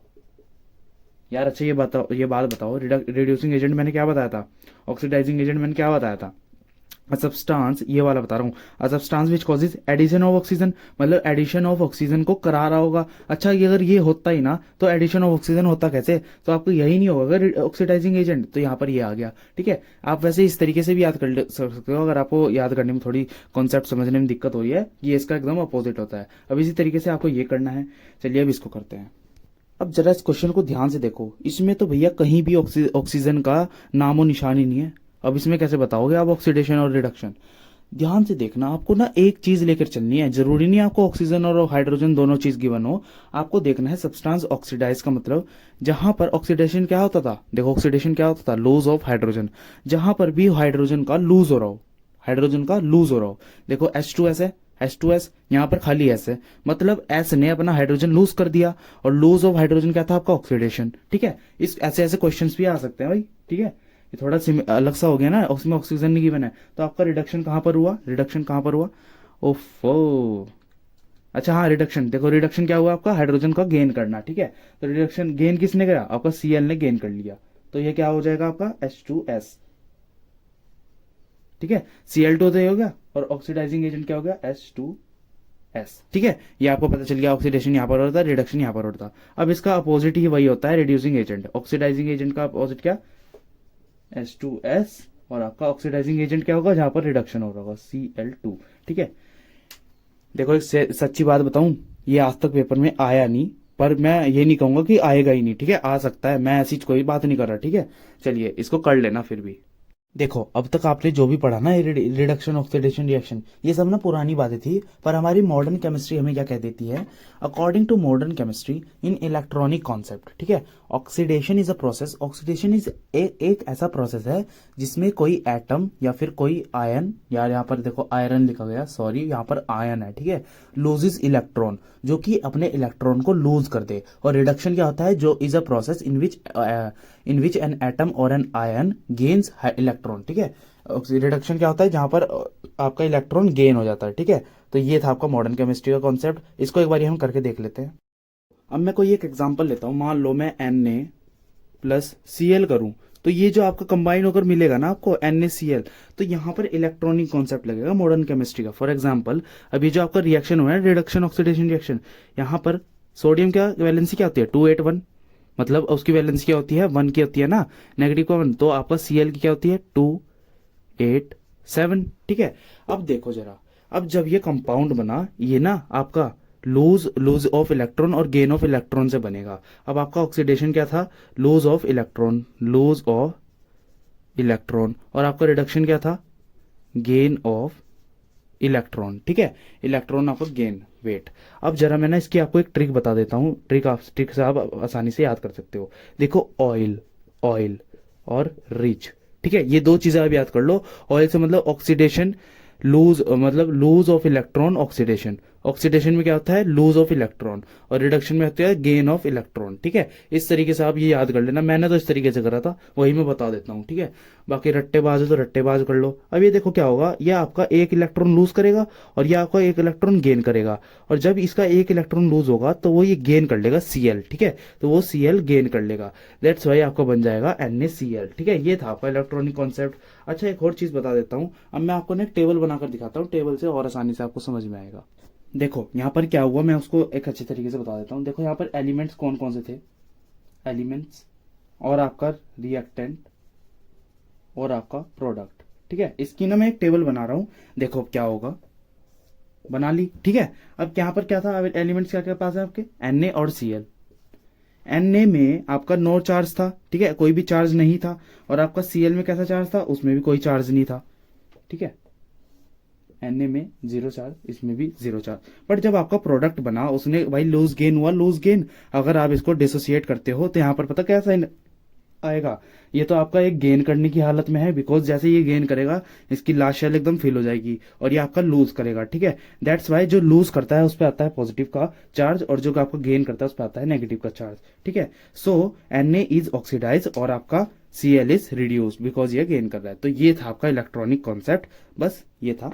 एग्जाम्पल है रिडॉक्स रिएक्शन के, जैसे कि हमने प्रीवियस वीडियो में देखा था रिडक्शन ऑक्सीडेशन रिएक्शन, आज हम उसके ही एग्जांपल्स देखेंगे। तो पहला प्रॉपर्टी क्या होती है, कोरोजन, ठीक है। कोरोजन के बारे में आज हमें पढ़ना है। द लॉस ऑफ मेटल्स, मतलब loss of metals and it critical properties. अब मेटल की प्रॉपर्टीज क्या होती है, वो हार्ड होता है, टेंसाइल स्ट्रेंथ होती है उसके अंदर, ठीक है। As a result of chemical reaction between it and surrounding environment. ये एक ऐसा प्रोसेस होता है जिसमें मेटल अपनी क्रिटिकल प्रॉपर्टीज, मतलब एक जो यूनिक प्रॉपर्टीज होती है उनको खो देता है, ठीक है। क्यों खो देता है, बिकॉज वो रिएक्ट कर जाता है जो आपके एनवायरनमेंट में मॉइस्चर, केमिकल, ऑक्सीजन होता है ना ऑन देयर सरफेस, मतलब उसकी सरफेस से रिएक्ट कर कर कोरोजन हो जाता है। अभी हम आगे देखेंगे कोरोजन होता क्या है ढंग से, एग्जाम्पल के से मदद से, ठीक है। Iron when expose to moist air, जब आयरन को आप खुली हवा में छोड़ देते हैं फॉर अ लॉन्ग टाइम, ज्यादा समय के लिए, it acquire a coating of red brown substance, उसके ऊपर ना एक रेड ब्राउन कलर की कोटिंग चढ़ जाती है, ठीक है। उसको हम कह देते हैं रस्ट। तो अगर मैं आपसे पूछ लूँ रस्ट की डेफिनेशन दो, तो आप आराम से ये एग्जांपल लिख सकते हैं, ठीक है। Iron when expose to air, ठीक है, ये वाला एग्जांपल आप लिख सकते हैं। नीचे रिएक्शन है देखो, Fe+O2 प्लस वाटर। जब कभी भी आप आयरन को खुली हवा में छोड़ देते हैं और उसके ऊपर वाटर की ड्रॉपलेट्स पड़ जाती है या फिर रेन, अगर बारिश वगैरह हो जाती है, ठीक है, तो आपकी रिएक्शन हो जाती है, वो बना लेता है ferric oxide with the molecules of water, ठीक है, उसको हम कह देते हैं रस्ट। अभी आपके सामने दो पिक्चर्स हैं। पहली पिक्चर में देखो यार, आपने देखा होगा आपकी मम्मी के जो ट्रंक वगैरह होंगे उसके पीछे ना, ये जो आपका आयरन का अगर वो ट्रंक होता है तो वो ना इस तरीके का जड़ लग जाता है उसमें, ठीक है। और हिंदी इंग्लिश में उसको क्या कहते हैं, रस्ट, ठीक है। तो उस तरीके से पपड़ी टाइप उसमें से उतरने लगती है, उसको हम कह देते हैं रस्ट। सेकंड एग्जांपल है आपका ये चैन। देखो एक चैन में रस्ट लग गया है बिकॉज ये एयर में एक्सपोज थी और इसके ऊपर वाटर के ड्रॉपलेट्स, ऐसा कुछ वाटर का कॉन्टैक्ट आया है इसके ऊपर, इसकी सरफेस के ऊपर, दैट्स वाई उसने अपनी प्रॉपर्टीज को लूज कर दिया, ठीक है। चलिए, अदर एग्जाम्पल्स ऑफ कोरोजन, ये बड़े ही इंपॉर्टेंट है, यही आ जाते हैं, ठीक है। एक क्वेश्चन आपको दे देंगे, silver tarnishes due to the formation of black coating of acid sulphates, why, ठीक है। तो आपको यही एग्जाम्पल्स लिखना पड़ेगा। देखो क्या चीज कहता है, फर्स्ट पॉइंट पढ़ते हैं। द सरफेस ऑफ कॉपर, जो कॉपर की सरफेस होती है वो ग्रीन कलर की लेयर से कवर हो जाती है, ठीक है, इन मॉइस्ट एयर, गीली हवा में, ठीक है। मॉइस्ट का मतलब गीली, ओस टाइप में, ठीक है। Due to the formation of basic copper carbonate, ठीक है, बेसिक कॉपर कार्बोनेट की वो कोटिंग होती है ग्रीन कलर की। तो अगर आपसे पूछ लिए कि अगर हम कॉपर को खुली हवा में छोड़ दें मॉइस्ट एयर में तो उसके ऊपर कैसी कोटिंग आ जाती है, कौन से कलर की कोटिंग आ जाती है, तो आपको ये सब लिखना है, ठीक है। कॉपर कार्बोनेट की कोटिंग आ जाती है और या उसके सामने फॉर्मूला है, ठीक है। सेकंड पॉइंट, सिल्वर टार्निशिश, ये देखो आपके नीचे एग्जांपल भी दिया है, ये रॉड टाइप है ना, इसके ऊपर ये जो ग्रीन लेयर है यही है वो, ठीक है, कॉपर कार्बोनेट की। Second example, silver tarnishes due to the formation of black coating of acidic silver sulphide. अब आपकी मम्मी की चैन वगैरह जो पहनते हैं वो, ठीक है, पजेब वगैरह, अगर आप उसको क्या करते हैं, वो थोड़े थोड़े दिन पे यार साबुन से, सुपर निरमा से, ठीक है, सुपर निरमा से रगड़ रगड़ के साफ करते हैं तो वो साफ हो जाता है। क्यों? क्योंकि उसके ऊपर एसिडिक लेयर जमी रहती है, उसको जब हम बेस से रगड़ते हैं, आपको सोप होता है ना उसमें बेस होता है, ठीक है, जब हम उससे साफ करते हैं तो वो एकदम क्लीन हो जाता है। दैट्स वाई उसके ऊपर ना, दैट्स वाई वो ब्लैक हो जाता है आपका सिल्वर थोड़े टाइम के बाद, ठीक है। चलिए, methods use to prevent corrosion. अब कुछ मेथड पढ़ लीजिए जिससे आप कोरोजन को रोक सकते हैं, ठीक है। बाय पेंटिंग, ऑयलिंग और ग्रीसिंग, ये तीनों चीजें यार समझ में आ रही होंगी, या तो आप पेंट कर दो उसके ऊपर, या फिर ऑयल लगा दो, या फिर ग्रीसिंग कर दो। क्यों? बिकॉज ये एयर का कॉन्टैक्ट काट देते हैं, ठीक है। एयर आपके कॉन्टैक्ट में नहीं आ सकती जिसके ऊपर भी आप ये सब करेंगे, ठीक है। Like for example moving parts of machinery, आपने कभी देखा होगा अपने मशीनरी के जो पार्ट्स होते हैं उसमें ना ग्रीस टाइप हम लगा के रखते हैं, ठीक है। ग्रीस टाइप ब्लैक कलर का चिपचिपा सा पदार्थ होता है, ठीक है, वो हम लगा देते हैं, वो ना एयर के कांटेक्ट को कट कर देता है, इससे वो जो मशीनरी पार्ट्स होते हैं उसमें रस्ट नहीं लगता। Second point, by tin plating, example tin plating आप उसके ऊपर कर सकते हो, for example tin box for fruits and oils, ठीक है। चलिए, third example, by nickel and chromium coating, example bicycle handle. अब ये जो आपके बाइसाइकिल के हैंडल होते हैं ना, रेंजर की साइकिल आती है भाई, उसके जो हैंडल्स वगैरह होते हैं वो चमकते क्यों हैं? उसके ऊपर क्योंकि क्रोमियम की कोटिंग हुई रहती है, इसलिए उस पर रस्ट नहीं लगता। फोर्थ पॉइंट है बाय फॉर्मिंग एलॉयज। अब ये बात आती है अच्छी, एलॉयज क्या होता है? एलॉयज होता है जब कभी भी हम दो मेटल्स को मिक्स कर देते हैं तो वो एलॉयज बन जाता है, ठीक है। It is a mixture of two और मोर मेटल्स, ठीक है। फॉर एग्जांपल यूटेंसिल्स, आप मेटल एंड नॉन मेटल में पढ़ेंगे एलॉयज क्या होता है डिटेल में। यहाँ पर खाली इतना ही है कि दो मेटल्स को अगर आप मिक्स कर दें तो वो यूटेंसिल एलॉयज बन जाता है, ठीक है। फिफ्थ पॉइंट आता है गैल्वेनाइजिंग। गैल्वेनाइजिंग क्या होता है? हम किसी भी चीज के ऊपर अगर लेयर ऑफ जिंक चढ़ा दें, एक जिंक की लेयर चढ़ा दें, उसी प्रोसेस को हम कह देते हैं गैल्वेनाइजिंग, ठीक है। तो बस ये थे आपके कुछ मेथड्स। सेकेंड प्रॉपर्टी आती है रेंसिडिटी, ठीक है, रेंसिडिटी। चलिए, व्हेन फूड कंटेनिंग, जब कभी भी फूड के अंदर ऑयल और फैट्स होता है और हम उसको खुली हवा में छोड़ देते हैं या फिर ऑक्सीजन के पास, दे गेट ऑक्सीडाइज, वो ऑक्सीडाइज हो जाते हैं, due to which the food become stale, मतलब फूड आपका कैसा हो जाता है? खराब। And it colours and smell changes, उसका जो रंग होता है और रूप होता है और उसका जो सुगंध होती है वो चेंज हो जाती है, ठीक है। It is called rancidity. अब ये स्टेल, कलर, स्मेल चेंजेस का मतलब वो खाना खराब हो जाना, ठीक है। चलिए, जो और वो खाना भी वही खराब होगा जिसमें ऑयल फैट्स ये सब होगा, ठीक है। The rancidity of fatty foods can be prevented by adding antioxidants. अब जो रेंसिडिटी होती है फैटी फूड्स की, उसको हम बचा सकते हैं कैसे? उसमें एंटीऑक्सीडेंट ऐड करके, ठीक है। And flushing of foods contain with nitrogen. अब आपने जो चिप्स वगैरह खरीदते हो ना, उसके अंदर हम नाइट्रोजन डाइऑक्साइड, अब लेस का चिप्स देख लो, आता तो 5 रुपए का है, उसके अंदर 4-5 चिप्स निकलते हैं, बाकी सारी हवा होती है। वो एक्चुअली में हवा नहीं होती, वो नाइट्रोजन डाइऑक्साइड होती है। बिकॉज लेस के चिप्स तभी खराब नहीं होते क्योंकि उसमें नाइट्रोजन होती है और एंटीऑक्सीडेंट गैसेस होती है, ठीक है। चलिए, at home oxidation process of food can be slowed down. आपके घरों में कैसे आप अपने ऑक्सीडेशन के प्रोसेस को रोक सकते हैं? By keeping it in the refrigerator and air tight container. आपने कुछ सामान लिया, फैटी फूड्स वगैरह, आपने थोड़ा सा खाया और थोड़ा बच गया, तो आपकी मम्मी क्या करती है? उसको एक टाइट कंटेनर में बंद करके रख देती हैं, या फिर उसको रेफ्रिजरेटर में रख देते हो, ठीक है। इससे आप जो ऑक्सीडेशन का प्रोसेस होता है वो आप स्लो कर सकते हो, ठीक है। एकदम खत्म नहीं कर सकते आप, बिकॉज अगर आप 4-5 दिन के लिए रख के रखो कोई भी सामान, वो खराब होगा ही, ठीक है। चलिए, जो कंडीशन प्रोड्यूस हुई by oxidation of fats and oil in the food resulting in unpleasant smell and taste is called rancidity. For example, नीचे देखो ये एप्पल है, अगर आप एक एप्पल को कट करते हो और थोड़ी देर के लिए रख देते हो, वो ना उस पर ना एक येलोइश टाइप लेयर आ जाती है, ठीक है। वो क्यों होती है? Because of the contact of oxygen, ठीक है, क्योंकि आपके एयर में ऑक्सीजन होती है और आपका एप्पल उसके कॉन्टेक्ट में आकर थोड़ा थोड़ा खराब होने लगता है। ये एक टॉपिक रह गया था, ये मैं आप करा देता हूँ। डिकम्पोजिशन रिएक्शन का ये टॉपिक है, importance of decomposition reaction in metal industry, ठीक है। Molten NaCl is electrolytically decompose to form sodium metal, ठीक है। मोल्टन मतलब गला हुआ, ठीक है। NaCl, बस यार ये कुछ प्रॉपर्टीज हैं, इसको आप पढ़ सकते हो, कोई भी हार्ड नहीं है। वैसे एक बार ही आया था ये क्वेश्चन, इसलिए मैं करा रहा हूँ, ठीक है। इसका आंसर है, आप कर लेना और इसको आप याद कर सकते हैं। लिए आपको ये पता होना चाहिए डिकम्पोजिशन रिएक्शन होता क्या है, आप इसको आराम से पढ़ सकते हो, ठीक है। लाइक थर्ड पॉइंट में पढ़ के बताता हूँ। Zinc metal is obtained by thermal decomposition. Thermal decomposition का मतलब हीट की प्रेजेंस में डिकम्पोजिशन हो रहा है। डिकम्पोजिशन क्या होता था? तोड़ना ही तो होता था। या लाइक आपको कॉम्बिनेशन में दो मेटल्स दिए जाते थे या फिर नॉन मेटल कुछ भी, एक कंपाउंड आपको, और आपको ना उसको सिंगल सिंगल सब्सटेंस में आपको उसमें ब्रेक करना होता था, ठीक है। अब थर्ड पॉइंट क्या कहता है? आप ना जिंक को अलग कर सकते हो कार्बोनेट से, ठीक है। ये आप ना मेटल एंड नॉन मेटल में पढ़ोगे, तो चलिए वहीं बात करेंगे गौर चर्चा से। अब आपका कैटलिस्ट आता है, a substance that make reaction to be happen और that increase the rate of reaction without itself undergoing any permanent chemical change, ठीक है। इसका क्या मतलब होता है? कैटलिस्ट एक ऐसा सब्सटेंस है जो आपकी रिएक्शन को तेज करा देता है, ठीक है। यार आपकी रिएक्शन स्लो हो रही है, ठीक है, अगर आपने कोई कैटलिस्ट उसमें डाल दिया तो वो क्या करेगा? आपकी रिएक्शन को चेंज कर देगा, वो खुद नहीं रिएक्शन में मिक्स होगा, ठीक है, without itself undergoing any permanent chemical change, ठीक है। तो ये था आपका कैटलिस्ट। ओवरव्यू लेने वाले सारी इक्वेशंस का which are included in the chapter number 1 of class 10, ठीक है। आज हम सारी इक्वेशंस को दोबारा से पढ़ेंगे, खाली एक ओवरव्यू देता चलूंगा, ठीक है, और सारी क्वेश्चंस आपको एक साथ मिल जाएंगी एंड मैं बैलेंसिंग भी कर दिखाऊंगा और ये भी बताते चलेंगे कि ये रिएक्शन कौन सी रिएक्शन टाइप, कौन से टाइप की रिएक्शन है, ठीक है। तो एक पर्टिकुलर टॉपिक के पीछे नहीं है ये वीडियो, इसमें आप बैलेंसिंग भी सीख जाएंगे और आपको सारी रिएक्शन का पता भी चल जाएगा और ये भी पता चल जाएगा डिकम्पोजिशन, कंपोजिशन रिएक्शन क्या होता है, ठीक है, एक छोटे से टॉपिक से। तो फर्स्ट ऑफ ऑल मैं आपको बैलेंसिंग बता देता हूँ क्या होता है। देखो बैलेंसिंग में क्या होता है, आपको रिएक्टेंट के तरफ के जो जितने भी एलिमेंट्स हैं उसके एटम्स इक्वल करने पड़ते हैं प्रोडक्ट साइड के एलिमेंट्स के एटम को, ठीक है। ये आपका प्रोडक्ट साइड होती है, ये आपका रिएक्टेंट की साइड होती है। आपको दोनों साइड के एटम्स को इक्वल करना होता है, ठीक है। तो फर्स्ट ऑफ ऑल इसके लिए मैं बैलेंसिंग के लिए आपको एक टेबल बनानी सिखा देता हूँ। देखो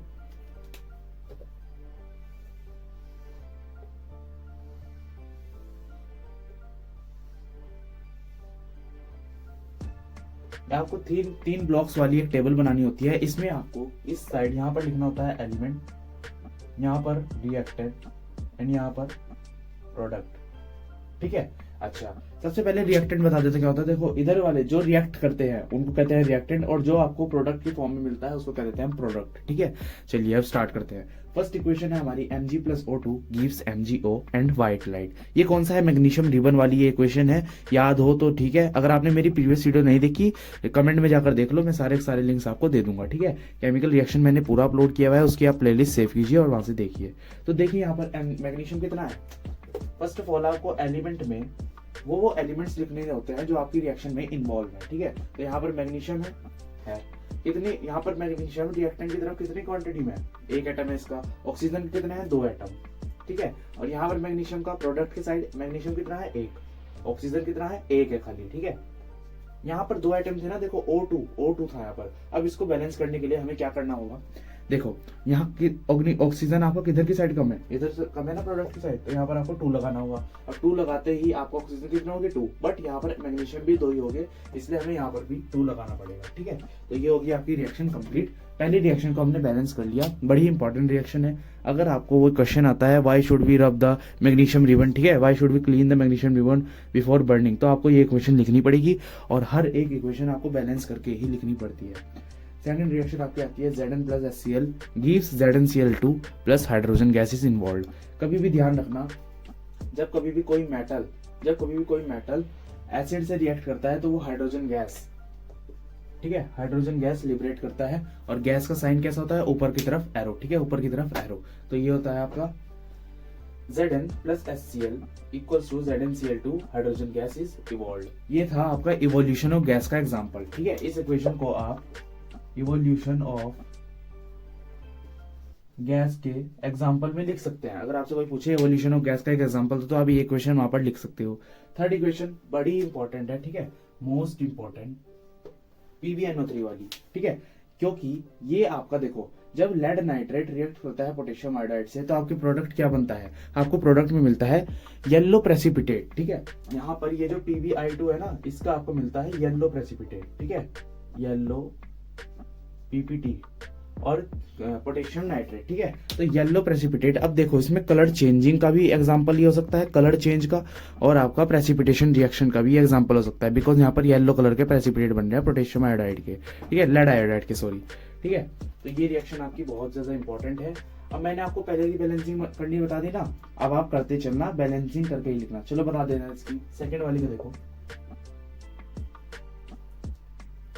देखो Zn की बना एलिमेंट, और क्या है H, और क्या है Cl, ठीक है। अब इसमें 3 एलिमेंट्स वाली ये रिएक्शन है।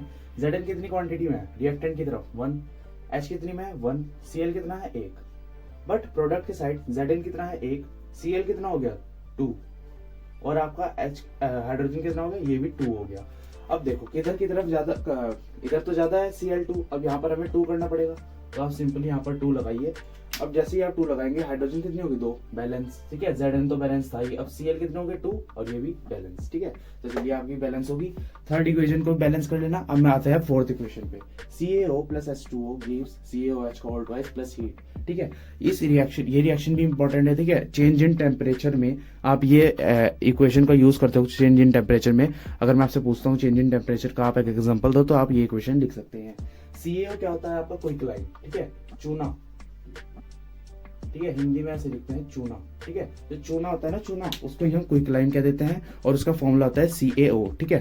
H2O, जब CaO को आप पानी में डालते हो तो आपके पास बनता है स्लेक्ड लाइम, ठीक है, इसको कह देते हैं हम